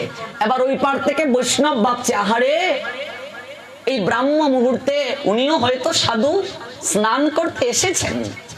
এপার থেকে তিনি বলছেন, সাধু বলছেন অপারের চোরকে, তিনি তো জানেন না চোর। তিনি বলছেন, বাঞ্ছা কল্পতরুভ্যশ্চ কৃপা সিন্ধুভ্যেব চ পতিতানাং পাবনেভ্যো বৈষ্ণবেভ্যো নমো নমঃ। প্রণাম দিচ্ছেন। চোর ওই পার থেকে বলছে, এই যে আজ কি হলো? ভালো, ভালোভাবে হলো? কার্য কি ভালোভাবে সমাধা হলো? এবার বৈষ্ণব তো আর বুঝছে না বিষয়টা কি, এটা কি বলছে। বলছে, আরে ভাই আপনার তো কথা কিছু বুঝিনি। বলছে, না বুঝার তো কিছু দেখিনি। আপনিও তো সারা শরীরে তেল মেখে শীত কাটেন, আমিও তো সারা শরীরে তেল মেখেই শীত কাটি। না বুঝার তো কিছু নেই। এই জন্যই তো একটা কথা, চুরে চুরে মাছ তুতু ভাই, আপনি বুঝবেন না কেন? এবার সাধুর বুঝার বাকি রইল না। ওরে এই তো এই দলের। আমরা ছিদ্র খুঁজি, দোষ খুঁজে বেড়াই। সাধুকে বৈষ্ণবকে দর্শন করতে গিয়েও দোষ খুঁজে বেড়াই। বৈষ্ণব অপরাধ করি। মনে রাখবেন, সাধারণ মানুষ সাধু বৈষ্ণব চিনবে না। কি করে সাধু বৈষ্ণব চিনতে হয়? ভাবতে হবে তার মাঝে এই গুণগুলো আছে, আমার মাঝে কয়টা গুণ আছে, এইভাবে মূল্যায়ন করতে হয়, নইলে অপরাধ হবে। স্বয়ং গদাধর পর্যন্ত বৈষ্ণব চিনতে পারলেন না। যিনি রাধারানী কলিতে গদাধর হলেন, তিনি বৈষ্ণব চিনলেন না। আর আমরা বৈষ্ণব চিনে ফেলবো না? গদাধর চিনতে পারলেন না বৈষ্ণব, তাহলে গদাধর কি জানেন না? জানেন। তিনি লীলা করে দেখালেন, দেখো শিক্ষা নাও। গদাধরের বন্ধু ছিলেন মুকুন্দ। অনেক চমৎকার লীলা, চট্টগ্রামে যার জন্ম মুকুন্দের। আর এই গদাধরের পূর্বপুরুষদের নিবাস আমাদের সিলেটে। সেই গদাধর মুকুন্দ অন্তরঙ্গ বন্ধু। একদিন মুকুন্দ গদাধরকে বলছে, চলো আজ তোমাকে একজন বৈষ্ণবের নিকটে নিয়ে যাব। গদাধর আনন্দে আত্মহারা হয়ে গেল, বাহ, আমার তো আনন্দের সীমা নেই, বৈষ্ণব দর্শনে যাব। কার নিকট নিয়ে গেলেন? পুণ্ডরিক বিদ্যানিধি। তিনি কে? দাপর যুগে ওই ব্রজ লীলায় ছিলেন রাধারানীর বাবা বৃষভানু রাজা। ওই বৃষভানু রাজা কলিযুগে জন্ম নিলেন পুণ্ডরিক বিদ্যানিধি। কোথায় জন্ম নিলেন? চট্টগ্রামে। চট্টগ্রামে জন্ম নিলেন। আমাদের এই বাংলাদেশে যে কত তীর্থ আছে আমরা অনেকেই জানি না। আপনারা তো আরো পরম সৌভাগ্যবান, এই দক্ষিণবঙ্গবাসী। কেন জানেন? এই পদ্মা নদীর ইতিহাস জানেন? পদ্মা কোত্থেকে আসলো? যদিও পদ্মা সর্বনাশা, আপনারা বলবেন আপনি ইতিহাস বলছেন, আমাদের তো ভাঙতে ভাঙতে একেবারে আমাদেরকে ঘর ছাড়া করছে, আর আপনি পদ্মার স্তুতি করতে আসছেন। পদ্মার ইতিহাস বলবো আগামীকাল। পদ্মা কোত্থেকে আসলো? সবচেয়ে বড় কথা হচ্ছে এই পদ্মার কাছে মহাপ্রভু প্রেম রেখে গিয়েছিলেন। তাই আমরা একদিন স্নান করতে যাব আপনাদের পদ্মায়। প্রেম রেখে গিয়েছিলেন নরোত্তমের জন্য।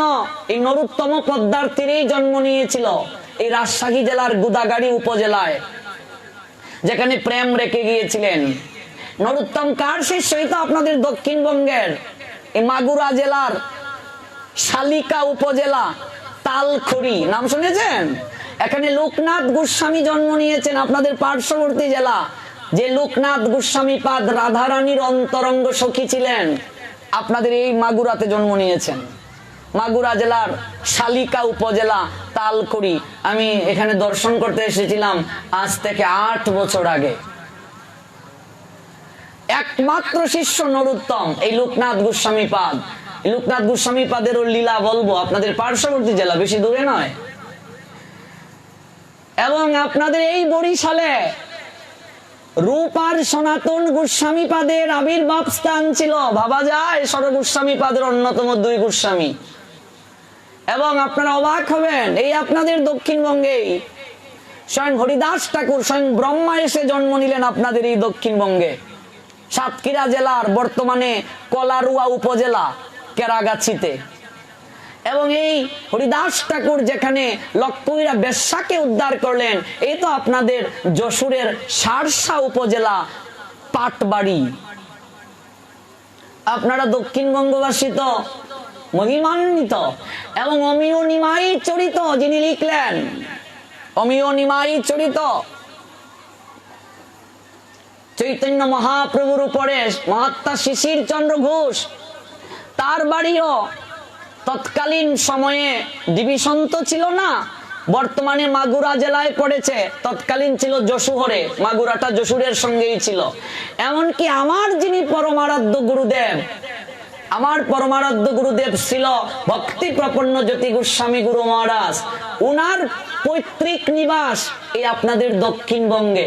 আপনাদের এই দক্ষিণবঙ্গে, এই দক্ষিণবঙ্গে আপনাদের তৎকালীন সময়ে যশোর ছিল, আপনাদের এই দক্ষিণবঙ্গে।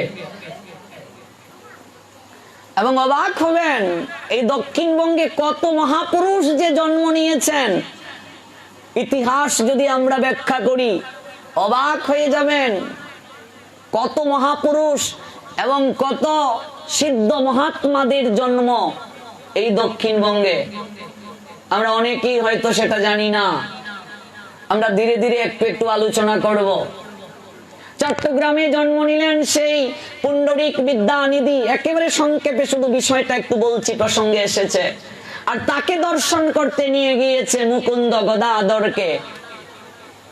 এবার পুণ্ডরিক বিদ্যানিধি উনি খুব রাজকীয় জীবন যাপন করতেন।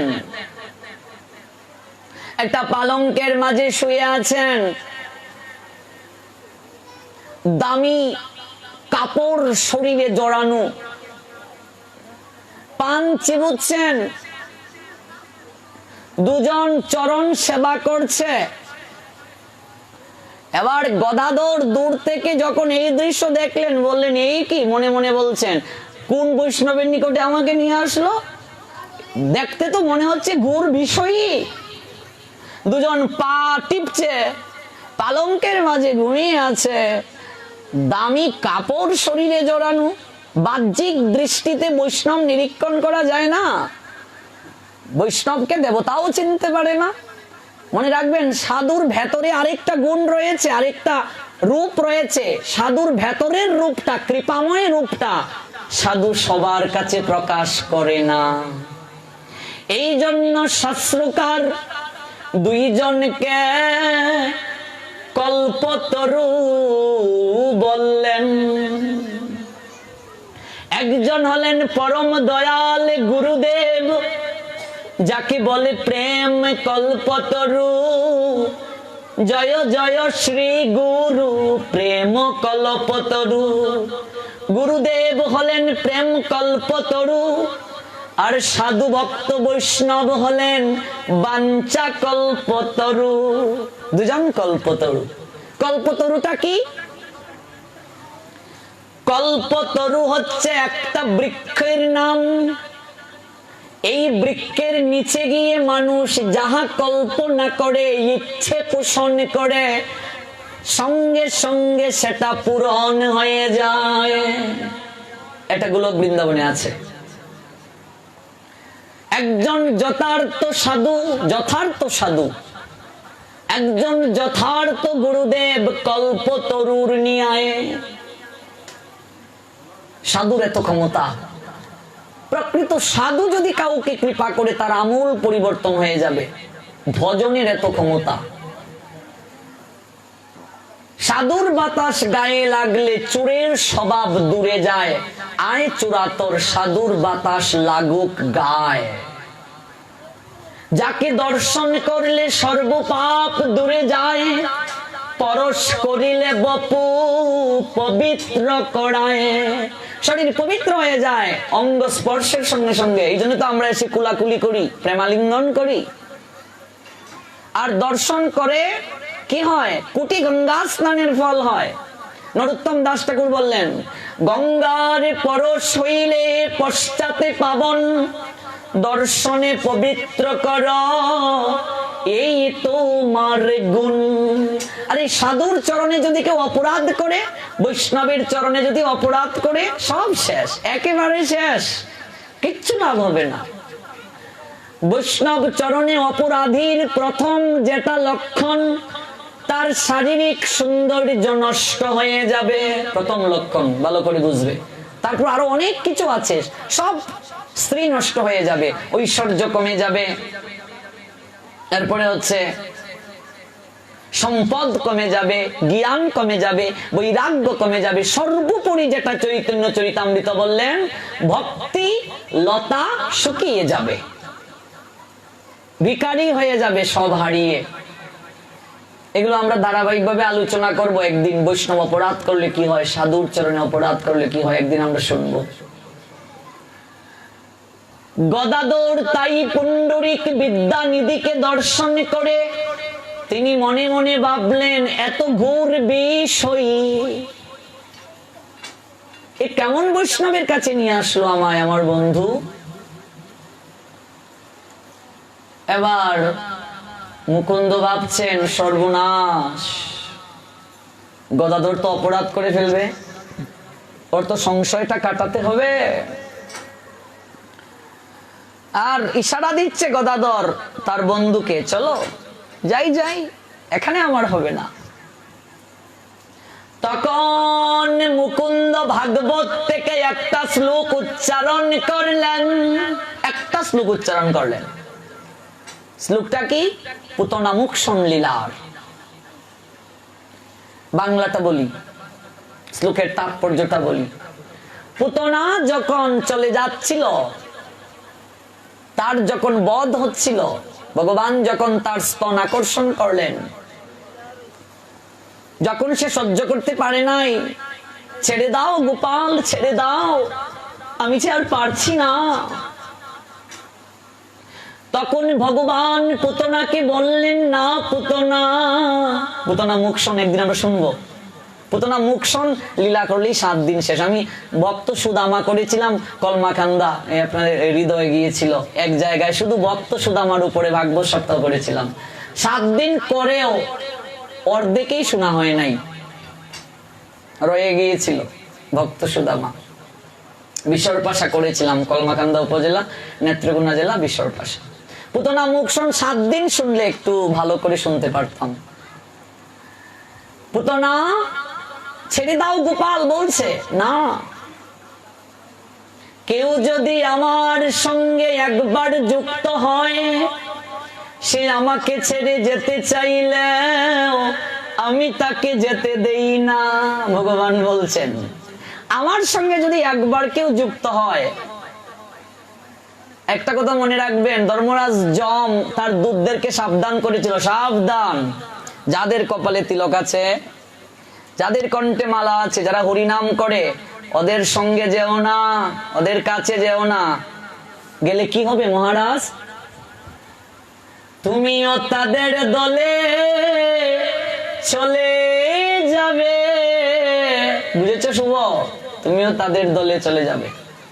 ধর্মরাজ যম বলছে তার দূতদেরকে, দেখো দেখো তার প্রকৃষ্ট প্রমাণ, তুমিও তাদের দলে চলে যাবে, সাবধান, যেও না। এই জন্য সাধুর সঙ্গে থাকলে সাধু হবেই, আজ না হয় কাল হতে বাধ্য। কেন জানো? কারণ সাধুরা পরশ পাথরের ন্যায় তোমাকে করেই নেবে ছলে বলে, কলে কৌশলে পালাবার পথ পাবে না। এটাই সাধুদের গুণ। এটা আমার কথা নয়, এটা ধর্মরাজ যম তার দূতদেরকে বলছেন। ভগবান বলছেন, শুনো, আমার সঙ্গে যে একবার যুক্ত হয়ে যায়, সে কিন্তু যেতে পারে না, যেতে চাইলেও যেতে দেই না। তুমি আমার সঙ্গে যুক্ত হয়েছ, তুমি নকল মা সাজার অভিনয় করো, তাতে কি হয়েছে? একটু সময় হলেও তো তুমি আমাকে কোলে নিয়ে স্তন পান করিয়েছো। কি করবে আমায় গোপাল? আমি তোমাকে মাতৃগতি দান করিব। কতটা পরম দয়াল ভগবান। পুতনা আসলো তাকে মারতে, মায়ের অভিনয় করে, মা সেজে, আর ভগবান বললেন, আমি তোমাকে মাতৃগতি দিয়ে দেব। দেব কি যে স্থান, যশোদা যে স্থান পাবে তোমাকেও দিয়ে দেব। ওই পুতনা যখন যাচ্ছিল, জগৎকে বলে গিয়েছিল, এরে সংসারী জীব, ওরে ঘুমন্ত জীব, আমার দিকে তাকা, আমি পুতনা। পুতনা অর্থ কি? পয়ের দীর্ঘকার ত, পুত মানে পবিত্র, পুতনা যে পবিত্র না সেই পুতনা। আমার দিকে তাকিয়ে দেখ, আমি রাক্ষসী রে, আমার আহারও শুদ্ধ নেই, ওই কচি কচি বাচ্চাদের রক্ত আমি পান করি। ভগবানকে আমি ভালোবাসি না রে, মারতে গিয়েছিলাম, আমি মা না, আমি মাতৃ জাতির কলঙ্ক। প্রত্যেকটা নারী, প্রত্যেকটা মা আমার নাম শুনলে আমাকে ধিক্কার দেয়, ছি ছি ছি ছি ছি ছি, পুতনা তুই মা নামটার অপব্যবহার করলে। ওরে, সন্তানের সবচেয়ে নিরাপদ জায়গা মায়ের কোল হয় রে, আর নিরাপদ খাবার হয় মায়ের স্তন, দুগ্ধ। আর তুই সেই স্তনের মাঝে বিষ মিশিয়ে মায়ের অভিনয় করে কুলে নিয়ে মারতে চাইলে, ওরে তোর কারণে কোন অপরিচিতা নারী তার সন্তানকে আর কোন অপরিচিতা নারীর কুলে দেবে না, সন্দেহ করবে। এমনকি স্তনপান করাতে দিলে তোর কথা মনে হবে। আমি কলঙ্কিনী মা শব্দটির অপব্যবহার করেছি, কিন্তু আমি যাকে মারতে গেলাম সে এতটা পরম দয়াল, এতটা করুণার সাগর তিনি। আমি মা নই, মা সাজলাম, আমি ভালোবাসার অভিনয় করলাম। সে আমাকে বলল, তুমি কিছুটা সময়ের জন্য হলেও তো আমাকে স্তনপান করিয়েছো, তুমি আমাকে ছেড়ে যেতে চাইলেও আমি তোমায় যেতে দেব না, আমি তোমাকে মাতৃগতি দান করে দিয়ে দেব। ওরে ওরে ঘুমন্ত সংসারী জীব, এমন করুণার সাগর ভগবানকে ভজবে না তো কাকে ভজবে রে? এমন ভগবানকে ভালোবাসবে না তো কাকে ভালোবাসবে রে? আমি যদি শত্রু ভাবে তাকে একটু ভালোবাসা দেওয়াতে এই স্থান পেতে পারি, তোরা যদি প্রাণ খুলে একটিবার তাকে ভালোবাসিস, সেই ভগবান তোদেরকে কোন স্থান দেবে ভেবে দেখ, তোদেরকে কোন স্থান দেবে। আমি যদি সন্তানের প্রকৃত বাৎসল্য যেটা সেটা অভিনয় করে এটা পেতে পারি, আর সত্যি যদি গোপালকে তোরা ছেলে ভাবিস, তোদেরকে কোন স্থানটা দেবে? এই শ্লোকের তাৎপর্যটা বললাম। মুকুন্দ যখন উচ্চারণ করল পুণ্ডরীক বিদ্যানিধি, পালঙ্ক থেকে সমস্ত কাপড় চুপড় ছুঁড়ে ফেলে দিলেন, তার শরীরে অষ্টসাত্ত্বিক ভাব আসলো, ফিসকারির নিয়ায় চোখ দিয়ে জল ঝরতে শুরু করলো। হা গোবিন্দ, হা মুকুন্দ, হা কৃষ্ণ বলে পুণ্ডরীক বিদ্যানিধি কাঁদতে শুরু করলো। পুতনার মতো পাপী অসিকেও তুমি কৃপা করলে প্রাণনাথ, আমি কবে তোমার কৃপা পাবো? পুণ্ডরীক বিদ্যানিধি এই চট্টগ্রামের ছেলে কাঁদতে শুরু করলো, আমি কবে তোমার কৃপা পাবো? পুতনার মতো পাপী অসিকে তুমি বৈকুণ্ঠে অধিকারিণী করলে, আমার কি হবে? কাঁদতে শুরু করলেন, নিজের শরীরের কাপড় ছিঁড়তে শুরু করলেন। গদাধর অবাক হয়ে গেল, আহারে সারাটা জীবন ভাগবত শুনলাম, আমি কই, আমার তো এমন ধারণা হলো না, আমার তো এমন অনুভব হলো না, আমার তো চোখ দিয়ে প্রেমাশ্রু ঝরলো না কৃষ্ণ কথা শুনে। আর একটা শ্লোক শুনে উনার এরকম ভাব হলো, উনি কতটা বড় বৈষ্ণব, উনি কতটা আচরণশীল সাধু। সঙ্গে সঙ্গে গদাধর চরণে লুটিয়ে পড়লো, আপনি আমায় কৃপা করে ক্ষমা করে দিন। মহাপ্রভুর নিকটেও গদাধর গিয়েছিলেন, মহাপ্রভু গদাধরকে ফিরিয়ে দিলেন, যাও যার চরণে অপরাধ করেছো তার কাছে গিয়ে মার্জনা চাও, আমিও তোমায় ক্ষমা করতে পারবো না। কারণ এই মহাপ্রভু পুণ্ডরীক বিদ্যানিধিকে বাপ বলে সম্বোধন করতেন। এবার যদি কেউ বৈষ্ণব চরণে অপরাধ করে, শাস্ত্র বলছেন যতটা বৈষ্ণবের নিন্দা করেছে তার চেয়ে কোটি কোটি প্রশংসা তাকে করতে হবে এবং তার সেবা করতে হবে, তার চরণের ধুলি মস্তকে নিতে হবে। পুণ্ডরীক বিদ্যানিধির চরণে জড়িয়ে ধরে গদাধর কাঁদতে শুরু করলেন আর প্রার্থনা করিলেন, হে প্রভু, আপনি আমায় দীক্ষা দিয়ে শিষ্য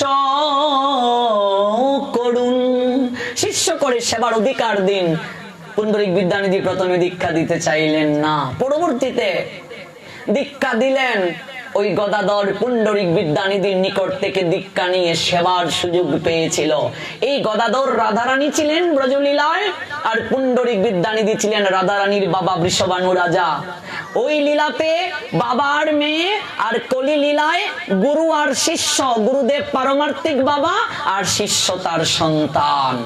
এই দেখুন মিলে গেল। বলছিলাম সেই প্রসঙ্গে, দীক্ষা গুরু শিক্ষা গুরু অভেদ, শাস্ত্র বলছেন কোনো পার্থক্য নেই। শিক্ষাগুরুকে জানিও তুমি কৃষ্ণের স্বরূপ, দীক্ষাগুরু শিক্ষাগুরুকে একই দৃষ্টিতে দেখতে হবে, কোনো পার্থক্য নেই। শিক্ষাগুরু অনেক হতে পারেন, অনেক অনেক শিক্ষাগুরু হতে পারেন। ভাগবতে অবধূতের 24 শিক্ষাগুরু, পতিতাকে শিক্ষাগুরু মানলেন, সাপকে শিক্ষাগুরু মানলেন ভাগবত যারা পড়েছেন। আর যিনি আমাকে ভক্তি পথে নিয়ে আসলেন, আমাকে অন্ধকার পথ থেকে আলোর পথ দেখালেন, যার মাধ্যমে ভক্তি পথে আসলাম, আমি তো জন্ম জন্মান্তরে তার কাছে ঋণী। আমি সারা জীবনেও তার ঋণ শোধ করতে পারবো না। আমি জন্ম জন্মান্তরে তার কাছে ঋণী। এই জন্য আমাদের ব্রহ্ম মাধব গৌরীয় যে ভাব দ্বারায় জগৎগুরু প্রভুপাদ ছিল ভক্তি সিদ্ধান্ত সরস্বতী ঠাকুর, তিনি ভাগবত শিক্ষাগুরু পরম্পরা করলেন।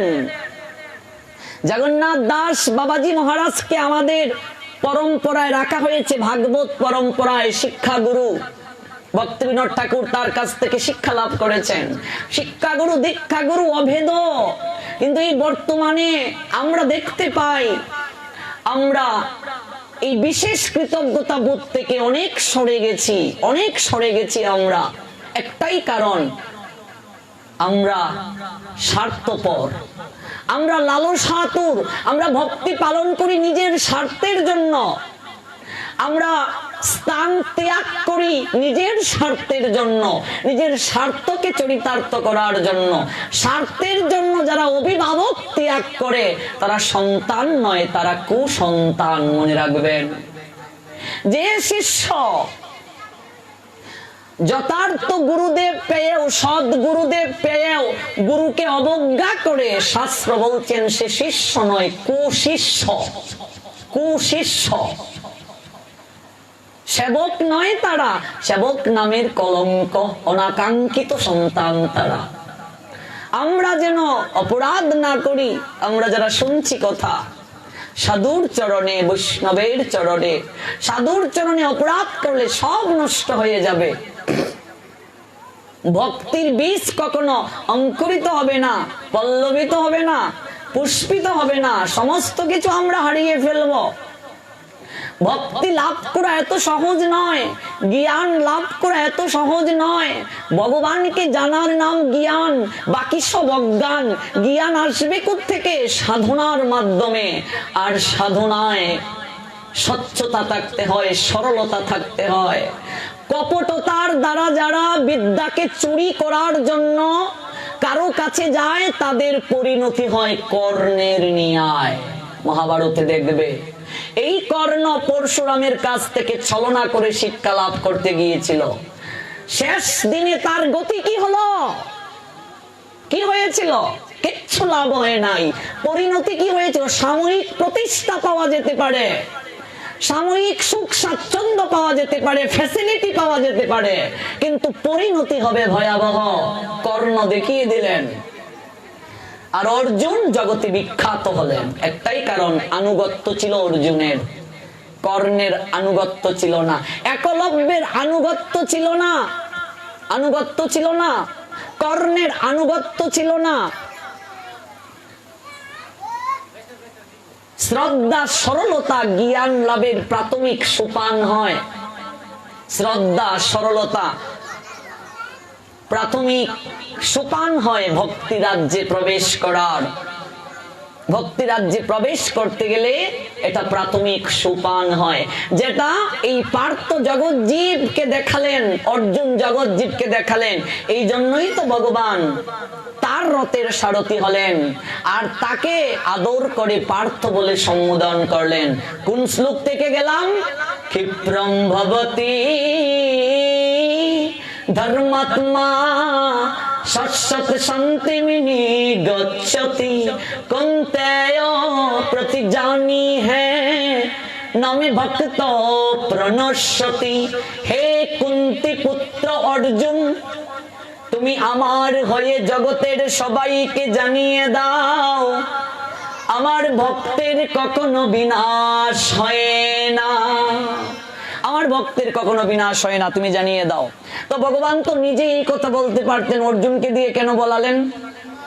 তার কারণ ভগবান নিজে যখন কোনো প্রতিজ্ঞা করেন কোন ভক্তের কারণে সেই প্রতিজ্ঞাটাকে ভঙ্গ করতে হয়, কিন্তু ভক্ত যখন ভগবানের নামে প্রতিজ্ঞা করে তখন ভগবান সেই প্রতিজ্ঞার ভঙ্গ করেন না। এটাই হচ্ছে ভগবানের ভগবত্বের মহিমা। তাই আমরা শুনছিলাম সেই অর্জুনকে 24 বার কুন্তেয় বলে সম্বোধন করা হয়েছে, 38 বার পার্থ বলে সম্বোধন করা হয়েছে, আর 22টি নামে অর্জুনকে মহাভারতে ডাকা হয়েছে, 22টি নামে। তো এই পার্থ কেন? পৃথার পুত্র পার্থ। কুন্তির নাম পৃথা। পৃথা কখন হয়েছিল? শূরসেন যখন এই মেয়ের জন্ম দিলেন তখন তার নাম রাখলেন পৃথা। আর কুন্তি কখন নাম হলো? যখন তাকে তার বন্ধু কুন্তিভুজের কাছে দান করে দিয়ে দিয়েছিলেন, তখন সেই কুন্তিভুজ তার নাম অনুসারে আদর করে সেই কন্যার নাম রাখলো কুন্তি। শাস্ত্র বলছে দান যখন করা হয় তখন সর্বস্ব দিয়ে করতে হয়, অধিকার ত্যাগ করে দান করতে হয়, নতুবা দানের মহিমা নষ্ট হয়ে যায়। তাই আর যদুবংশের সঙ্গে শাস্ত্রীয় দৃষ্টান্তে সম্পর্ক রইল না, সম্পর্ক হয়ে গেল কুন্তির ভুজ বংশের সঙ্গে। তাহলে এই কুন্তির ছেলে হচ্ছে অর্জুন, কিন্তু মনে রাখবেন ছেলে হলেও কখনো প্রসব করে অর্জুনকে তিনি এই জগতের বুকে আনেন নাই। এটা জানেন তো? দেবতার প্রসাদে পাওয়া। পঞ্চ পাণ্ডব কেউ প্রসবের মাধ্যমে আসে নাই, কারণ এই কুন্তি ভুজ বংশে যখন ছিলেন একবার দুর্বাসা মুনি তার গৃহে অতিথি হয়েছিলেন। দুর্বাসা গিয়েছিলেন তার গৃহে।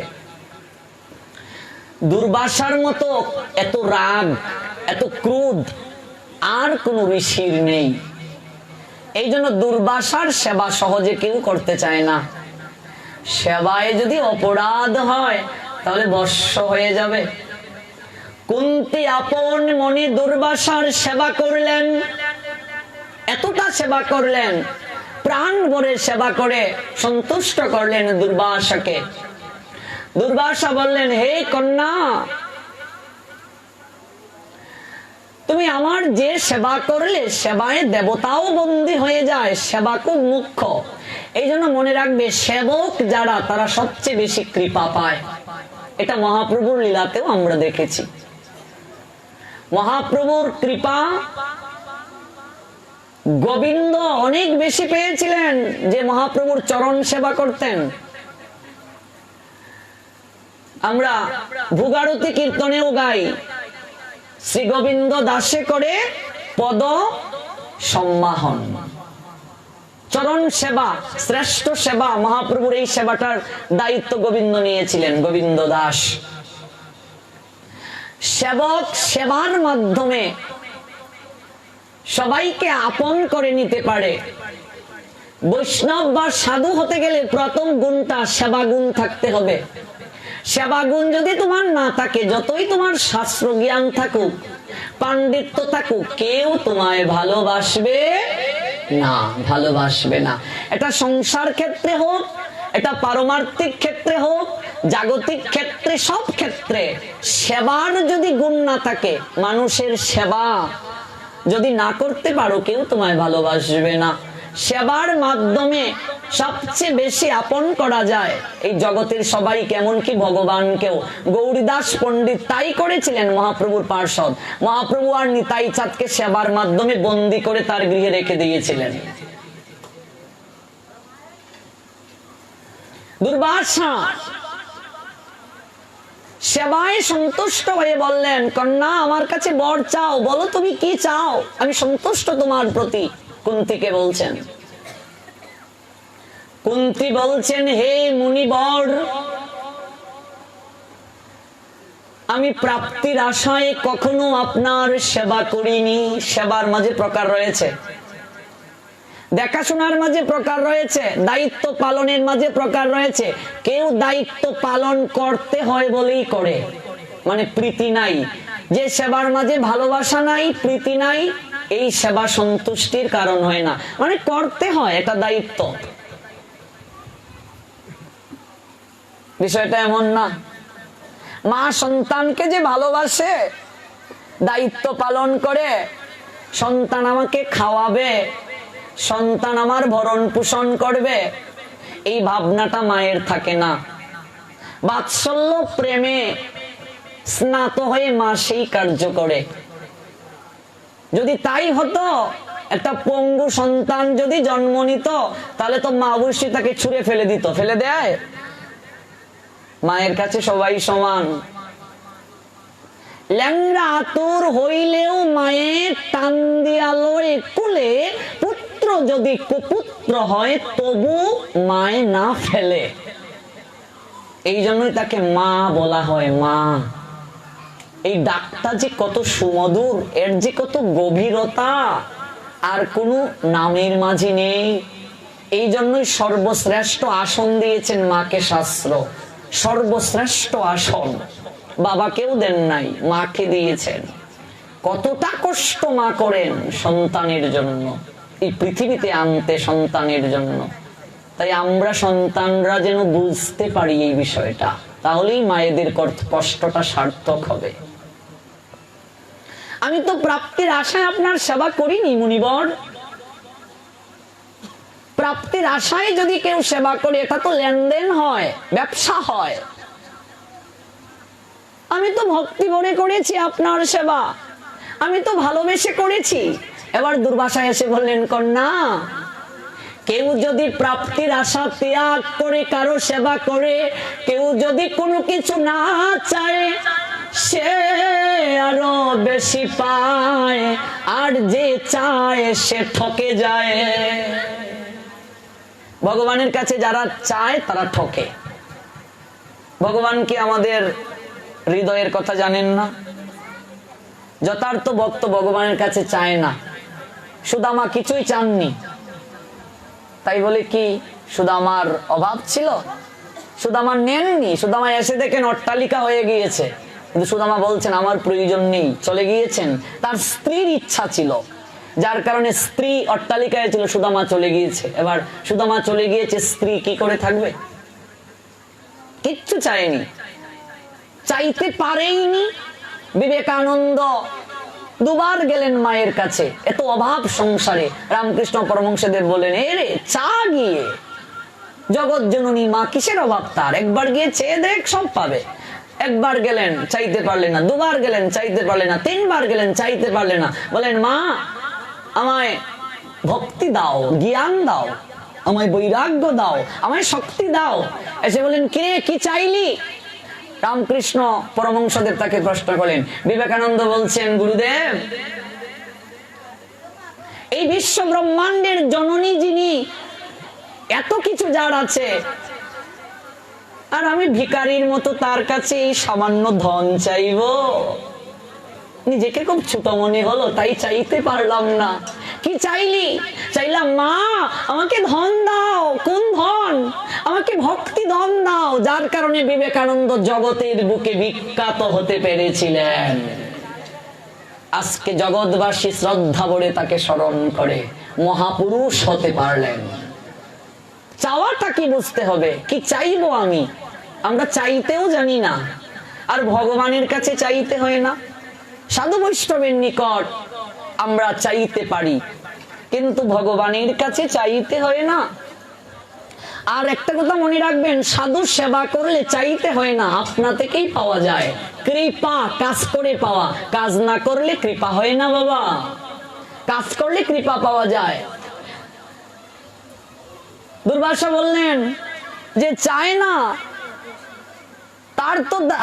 তাকে তো মন থেকেই দিতে হয়, নিজ থেকে দিতে হয়, এটা দায়িত্ব। তুমি চাইছো না, তুমি নিষ্কাম ভাবে আমার সেবা করেছো, তাই আমার দায়িত্ব তোমাকে কিছু দেয়া। তুমি না চাইলেও আমি তোমায় দেব, এটাই সাধু সেবা।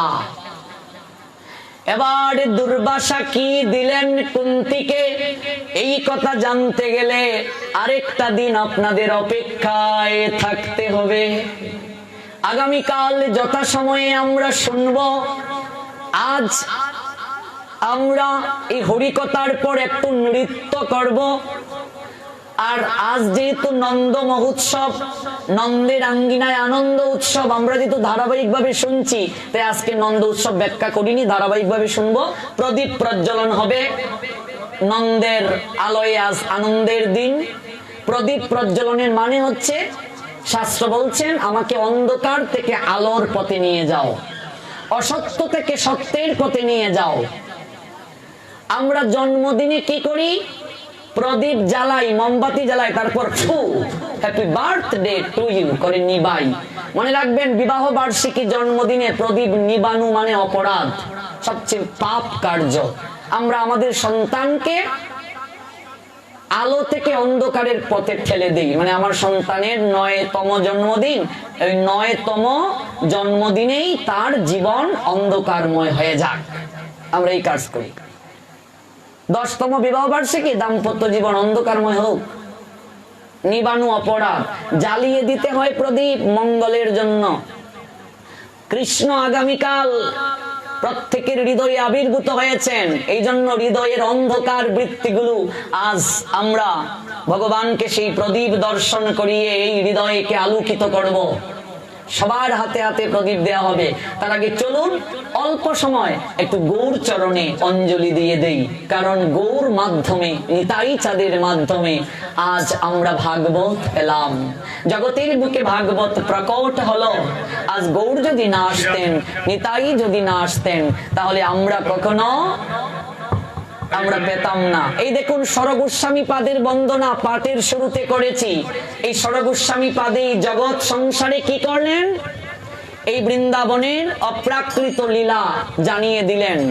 জগৎ জীব জানতো না, সরগোস্বামী পাদ যদি না জানাতেন। চলুন একটু গৌর চরণে প্রেম ভক্তি অঞ্জলি নিবেদন করি। গৌর গৌর গৌর হরি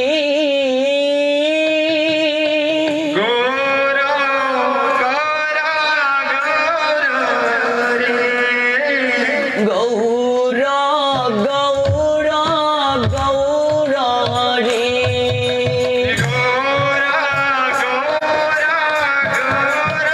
কমাই দাও। গৌর গৌর গৌর হরি ওটা কমাই দাও অল্প। গৌর হরি আমার গৌর হরি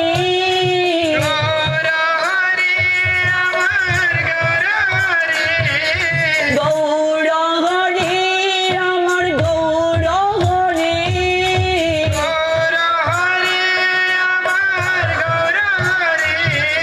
গৌর গৌর গৌর হরি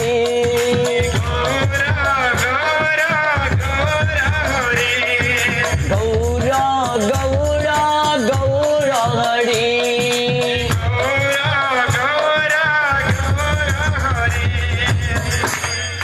গৌর গৌর গৌর হরি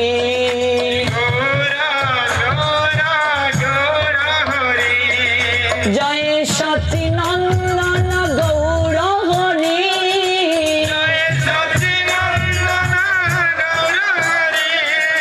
জয় সচিনন্দন গৌর হরি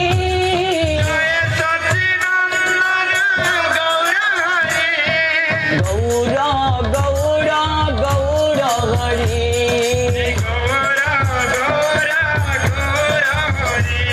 গৌর গৌর গৌর হরি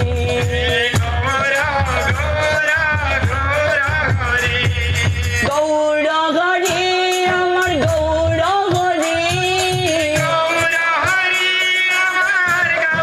হরি গৌর গৌর নদিয়া বিহারী গৌর গৌর নদিয়া বিহারী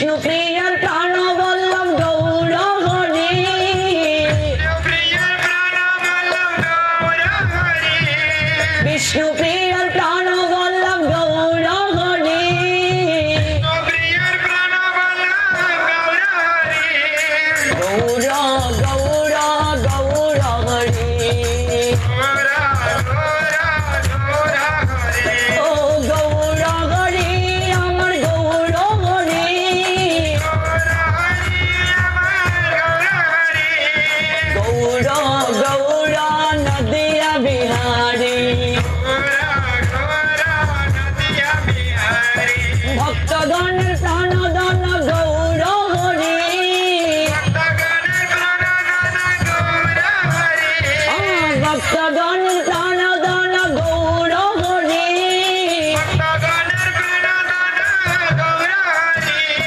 গৌর গৌর গৌর হরি গৌরা গৌরা গৌরা হরি জয় গৌর হরি গৌর হরি গৌর গৌর গৌর হরি গৌরা গৌরা গৌরা হরি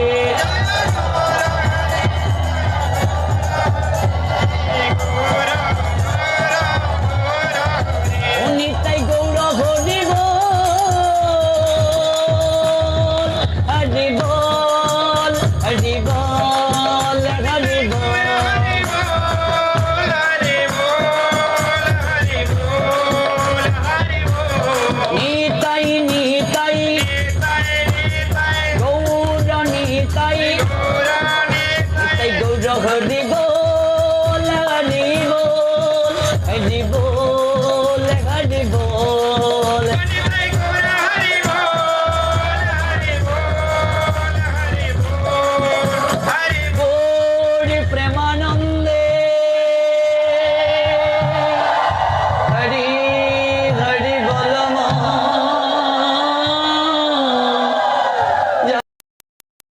ভিডিওটি আপনার ভালো লাগলে লাইক কমেন্ট এবং সাবস্ক্রাইব করুন।